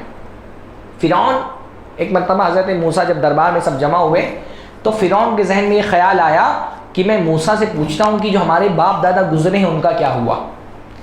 تو فرعون تو یہی، حضرت موسیٰ تو یہی کہیں گے کہ سب جہنم میں گئے۔ جب موسیٰ یہ کہیں گے کہ تمہارے باپ دادا جہنم میں گئے تو میں درباریوں کو بولوں گا دیکھو تمہارے باپ دادوں کو جہنم ہی بولتا ہے۔ تو فرعون نے پوچھا، قرآن کی آیت ہے کہ فما بال قرون الاولی، فما بال قرون الاولی، جو پرانے لوگ گزر گئے ہیں باپ دادا ان کا کیا ہوا۔ اب فرعون کو لگ رہا تھا حضرت موسیٰ کھٹ سے بول دیں گے جہنمی ہے، اور پھر میں اس کو لے کر کے بھناؤں گا اپنے حق میں، پروپیگنڈا کروں گا اس جواب کو لے کے۔ پر حضرت موسیٰ نے نہیں کہا جہنمی ہے، حضرت موسیٰ نے کیا کہا، علمها عند ربی فی کتاب لا یضل ربی ولا ینسا، ان کا علم میرے رب کے پاس کتاب میں ہے، میرا رب نہ بھولتا ہے نہ غلطی کرتا ہے۔ حق جھوٹ بات بولی حضرت موسیٰ نے، حق بات بھی بول دی اور فرعون کو پروپیگنڈے کا موقع بھی نہیں دیا۔ کہا ان کا علم میرے رب کے پاس کتاب میں، میں اللہ پہ چھوڑتا ہوں، اللہ بہتر جانتا ہے، اگر جنت کی مستحق کو جنت میں ڈالے گا، جہنم کی مستحق جہنم میں ڈالے گا، میرا رب نہ بھولتا ہے نہ غلطی کرتا ہے۔ تو حق بات ڈائریکٹ نہیں بولنی چاہیے، اس کے بولنے کا طریقہ ہوتا ہے، رشتہ نبھانے کے لیے بہت کچھ ڈپلومیسی کا خیال رکھنا پڑتا ہے۔ اسی طرح سے رشتہ توڑنے کی ایک بہت بڑی وجہ نا کہ آپ بہت زیادہ امیدیں وابستہ کر لیتے ہیں۔ ہر انسان سے کچھ نہ کچھ غلطی ہوگی، آپ یہ نظر ذہن بنا کر کے رکھیں کہ میرا بھائی ہے، کچھ غلطی کرے گا میں نظر انداز کروں گا، شکایت ہی نہیں کروں گا۔ واللہ میں رشتوں کے بارے میں بتاتا ہوں نا، بہت سارے معاملات میں ہر آدمی کو رشتہ داروں سے تکلیف پہنچتی ہے، پر آپ ہر تکلیف پہ شکایت کریں گے تو رشتہ خراب ہو جائے گا۔ چھوڑ دو، شکایت بھی مت کرو نا، شکایت مت کرو، نظر انداز کرو۔ ہر آدمی کو یہ سوچ کے رکھو رشتہ دار انسان ہے نا، غلطی کرے گا، یہ کہیں نہ کہیں میرے حق میں ظلم کرے گا، پر میں تھوڑے سے ظلم پر ایک دم تن جاؤں، میری بیوی کو کیسے بول دیا، مجھ کو کیسے بول دیا، ٹھیک ہے بولے گا کبھی، نظر انداز کرو، نظر انداز کرنا سیکھو، زیادہ امیدیں وابستہ مت کرو۔ بہت مرتبہ زیادہ امیدیں وابستہ کرنے سے آپ سامنے والے کو سوچتے ہیں وہ فرشتہ بن جائے، وہ فرشتہ نہیں بن پاتا۔ آپ اس سے 100% پرفیکشن چاہتے ہیں، 100% پرفیکٹ کوئی نہیں ہوتا، کہیں نہ کہیں بھائی بھی ہے نا، اس کی طرف سے کچھ نہ کچھ ظلم ہوگا، کچھ نہ کچھ ایذا پہنچے گا، تو اس کو چھوڑ دینا اچھی بات نہیں۔ رسول نے فرمایا جو بندہ سماج میں رہ کے لوگوں کا ایذا برداشت کر کے ان کے بیچ میں رہتا ہے وہ بہتر ہے اس سے جو سب کو چھوڑ کے الگ ہو جاتا ہے۔ بھائی ہیں ساتھ میں رہیں گے، کبھی بچے لڑ لیتے ہیں، کبھی بہوؤں میں آپس میں ناچاکی ہو جاتی ہے، اب آپ کی بیوی آپ کے کان میں ڈال رہی ہے، آپ کے بھائی کی شکایت کر رہی ہے، آپ کی بھابھی کی شکایت کر رہی ہے، نظر انداز کرو، سمجھاؤ اس کو کہ چلو کوئی نہیں، اس پہ زندگی اسی کا نام ہے، برداشت کر کے چلنا پڑتا ہے۔ آپ سوچو سب میرے لیے ایک دم 100، میں خود 100% پرفیکٹ نہیں ہو سکتا ہوں نا، میں خود بھی 100% پرفیکٹ نہیں ہو سکتا ہوں، تو پرابلم تو آئیں گے، ان کو نظر انداز کرنا پڑے گا۔ بہت امیدیں وابستہ مت کرو، خاص طور پہ ہمارے ساس بہو کے رشتوں میں جو جھگڑے ہوتے ہیں نا، اس کی بھی بہت بڑی وجہ ہوتی ہے۔ بھائی بہت مرتبہ کیا ہوتا ہے نا، شادیوں کی لڑکی نئی نئی آئی ہے، ابھی وہ شوہر کو باپ سے کمپیئر کر رہی ہے اپنے، وہ بولتی میں تو اپنے گھر پہ تھی تو میرے ابا زبان سے ایک لفظ نکلتا تھا، ابا سامان حاضر کر دیتے تھے، ان سے بولا ہوا ہے 2 مہینے سے کان نہیں دھر رہے ہیں، تو بھائی شوہر ہے، شوہر باپ نہیں بن جائے گا۔ آپ شوہر سے باپ جیسی امیدیں وابستہ کریں گے تو آپ کو مایوسی ہوگی۔ شوہر کی محبت شوہر والی ہوتی ہے، باپ جیسا کون بن سکتا ہے؟ ہاں باپ نہیں بن سکتا کوئی بھی، باپ کی محبت کا تو کوئی بدل ہی نہیں ہے دنیا کے اندر۔ تو آپ سوچو کہ شوہر باپ بن کر کے دکھا دے تو نہیں ہوگا، پھر آپ وہ شوہر اگر باپ جیسا نہیں آپ کی محبت کرتا تو آپ مایوس ہو جاتی ہیں اس سے۔ اس کو یہ توقع ہی مت رکھو نا، ایکسپیکٹیشن ہی نہیں ہونا چاہیے کہ یہ باپ جیسا بن جائے گا۔ ایسی سانسوں کا بھی مسئلہ ہے، غلط کمپیریزن نہیں کرنا چاہیے۔ بہت ساری سانسیں جو ہے نا وہ کیا ہے، وہ بہو آئی بیچاری نئی ابھی کالج سے پڑھ کے نکلی تھی، 20-22-25 سال کی، اس کی شادی ہو گئی، اس نے کوئی گھر کا کام سنبھالا نہیں۔ ہمارے یہاں تو ویسے بھی لڑکیوں سے بہت زیادہ کام نہیں کرائے جاتے گھر میں، مائیں بولتی ہیں ارے ویسے ہی جا کے سسرال میں پسنا ہے اس کو، تو کم سے کم یہاں آرام دوں۔ اب وہ بیچاری نئی آئی، اس نے کوئی کام دام کیا نہیں کبھی گھر کے اندر، اب یہ ماں 50 سال کی 60 سال کی یہ بہو کو کمپیئر کر رہی ہے اپنے آپ سے کہ میں تو ایسا رکھتی تھی گھر، جب سے بہو آئی ایسا کرتی ہے۔ تو اللہ کی بندی تم 50 سال 60 سال کی ہو گئی ہو، تم گھر سنبھال رہی ہو، تمہارا اتنا تجربہ ہے، وہ بہو تمہارے برابر تھوڑی ہو پائے گی، اس سے تم اپنے کام سے اس کے کام کو کمپیئر کرو گے تو مایوسی ہوگی۔ تو غلط کمپیریزن نہیں کرنا چاہیے۔ اسی طرح سے ضرورت سے زیادہ ہنسی مذاق نہیں کرنا چاہیے، بہت سارے رشتے ضرورت سے زیادہ ہنسی مذاق کی وجہ سے خراب ہو جاتے ہیں۔ غصے پر قابو رکھنا چاہیے، آخری بات یہ بولتا ہوں، جیسا میں نے بتایا نا، کچھ لوگ ہمارے معاشرے میں جھگڑا لگانے والے ہوتے ہیں، غیبت کرنے والے، چغلی کرنے والے، ایسے لوگوں سے بہت بچ کر کے رہیں۔ یہ کیا کرتے ہیں نا، یہ صرف چغلی نہیں کرتے، یہ چھوٹی سی بات لے کے پھیلا کر کے آپ کے دماغ میں ڈالتے ہیں۔ ان کی باتوں پہ اعتبار مت کریے، بات کچھ ہوتی ہے پلٹ کر کے کچھ اور بنا دیتے۔ ہاں، میں خود اپنے تجربات بتاتا ہوں، میں نے کوئی بات کسی ایک اس میں کہی، 10 لوگوں میں گھوم کر کے جب وہ بات مجھ تک پہنچی تو مجھے بھی سمجھ میں نہیں آیا کہ ایسی بات میں نے کب کہی تھی۔ شکل ہی بدل جاتی ہے اس کی۔ ہاں، لوگوں کو بہت مزہ آتا ہے لڑانے میں، غیبت کرنے میں، دشمنیاں لگانے میں لوگوں کی۔ حضرت عائشہ حضرت عبداللہ ابن زبیر سے بہت محبت کرتی تھی، تو عبداللہ ابن زبیر بہت، ان کو خلیفہ تھے نا وہ مکہ کے، تو بہت ان کو ہدیے دیتے تھے، تو حضرت عائشہ پورا خرچہ کر دیتی تھی، سب صدقہ کر دیتی تھی، اللہ کے راستے میں دے دیتی تھی۔ تو ایک مرتبہ عبداللہ بن زبیر نے ایسے ہی کہہ دیا کہ اگر یہ ایسے ہی میں ان کو صدقہ کرنے کے لیے تھوڑی دیتا ہوں، اگر ایسے ہی ان کا رویہ رہا تو میں پیسہ دینا بند کر دوں گا۔ اب پتہ نہیں کیا موڈ میں دھکے دیا، اب کسی بندے نے وہ بات لا کے حضرت عائشہ تک کے پہنچا دی۔ حضرت عائشہ کو بہت تکلیف ہوئی کہ میرا بھانجا، حضرت عبداللہ بن زبیر کیا تھے؟ حضرت عائشہ کے بھانجے تھے، حضرت اسماء بنت ابی بکر کے بیٹے تھے۔ کہا میرا بھانجا کو ایسی بات کرتا ہے، اب میں آج کے بعد اس سے کبھی بات نہیں کروں گی۔ 7-8 سال بات چیت نہیں کی، صرف ایک چغلی کی وجہ سے۔ ایک چغلی اتنی خطرناک ہوتی ہے، یہاں تک کہ عبداللہ بن زبیر رونے لگے آ کر کے حضرت عائشہ کے پاس، گھر میں ہی نہیں آنے دے رہی تھی۔ 7-8 سال بعد جب انہوں نے بہت لوگوں سے سفارش کرائی تو پھر حضرت زبیر کسی طرح سے پلان کر کے آئے، رونے لگے۔ تو حضرت عائشہ نے کہا میں نے تو نظر مان لی ہے، تو کہا میں آپ کو نظر کا کفارہ دیتا ہوں لیکن آپ مجھ کو معاف کر دیجئے۔ بہت رویا دھویا، حضرت عائشہ بھی رو رہی ہیں مل کر کے۔ تو اس کے بعد معاف کیا۔ پھر حضرت عبداللہ بن زبیر نے کتنا دینا ہوتا ہے؟ 1 غلام دینا ہوتا ہے نا، انہوں نے 2 غلام بھیجے کہ آپ آزاد کر کے کفارہ ادا کر دیے، تو انہوں نے دونوں غلاموں کو آزاد کر دیا۔ پھر 2 بھیجے، پھر تقریباً 10 غلام آزاد کیے ایک نظر کے کفارے میں۔ ایک چغلی کی وجہ سے خالہ اور بھانجے کے درمیان میں 6-7 سال بات بن رہی، تو یہ نہیں ہونا چاہیے، ٹھیک ہے؟ یہ جھگڑا لگانے والے بڑے خطرناک لوگ ہوتے ہیں، ان سے بچ کر کے رہیے آپ۔ اللہ تعالیٰ ہم سب کو رشتہ نبھانے کی توفیق عطا فرمائے۔ اللہ رب العالمین ہم سب کو اپنے بھائیوں کو معاف کرنے کی، نظر انداز کرنے کی توفیق نصیب فرمائے۔ اللہ تعالیٰ ہم کو محبت کے اظہار کرنے کی توفیق نصیب فرمائے۔ رشتہ داروں سے محبت کا اظہار کریے۔ اللہ نے فرمایا جو اپنے بھائی سے محبت کرتا ہے اس کو بتائے کہ مجھے تم سے محبت ہے۔ تو رشتہ خراب بھی نہیں ہوا ہے تو بھائیوں سے بتاؤ کہ تم کو محبت ہے، ابا سے بتاؤ۔ بعد ہمارے خاص طور پہ باپ بیٹے کا رشتہ نا عجیب طرح کی جو ہے نا وہ تکلفات کی دیوار میں ایسا کھڑا ہو جاتا ہے نا کہ باپ جو ہے نا وہ چاہ کر کے بھی اگر بچہ تھوڑا سا بڑا ہو گیا تو اس کو گلے نہیں لگا سکتے۔ میں دیکھا بہت سارے باپ نا وہ بچے کے کندھے پہ ہاتھ تک کی نہیں رکھتے ہیں۔ ہاں، یہ ہمارے اس لیے کہا جاتا ہے اگر کسی ہوٹل میں دیکھو 2 الگ الگ عمر کے لوگ بیٹھے ہوئے ہیں اور دونوں خاموش ہیں، سمجھ جاؤ باپ بیٹے۔ ہاں، بیٹا باپ سے بات ہی نہیں کر رہا، باپ بیٹے کو کچھ بولنا بھی ہے تو اماں کے ذریعے سے بلوا رہا ہے۔ ایسا نہیں ہونا چاہیے۔ بیٹے اور باپ کے درمیان میں عجیب طرح کے تکلفات کی دیوار بن گئی ہے۔ میں اتنی عمر ہو گئی میری 35-36 سال کا، میں چاہتا ہوں نا میں ابا کے بغل میں موقع مل جائے تو میں سو۔ بھائی محبت تھوڑی باپ کی ختم ہو جاتی، پر ہمارے معاشرے میں ایسی ہو گیا نا کہ آپ اپنے باپ کو محبت سے گلی نہیں لگا سکتے۔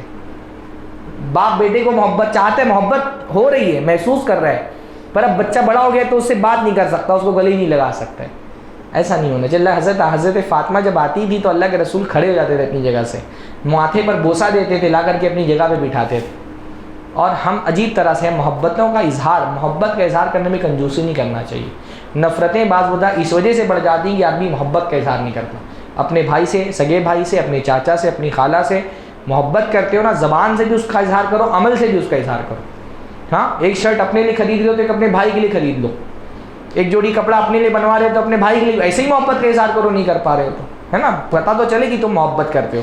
محبت کی سیمنٹ اچھے ڈالو گے نا انشاءاللہ دیوار نہیں ٹوٹے گی، ورنہ دشمن تو لگے ہوئے توڑنے پر، دشمنوں کو کامیاب ہونے نہیں دینا انشاءاللہ۔ تو سب سے بڑا دشمن شیطان لگا ہوا ہے، تو محبتوں سے رشتوں کی دیوار کو مضبوط بنا کر کے رکھو تاکہ شیطان توڑنے میں اس کو کامیاب نہیں ہو سکے۔ اقول قولی ھذا واستغفر اللہ لی ولکم ولسائر المسلمین واستغفروہ انہ هو الغفور الرحیم وآخر دعوانا الحمد للہ رب العالمین۔ السلام علیکم ورحمۃ اللہ۔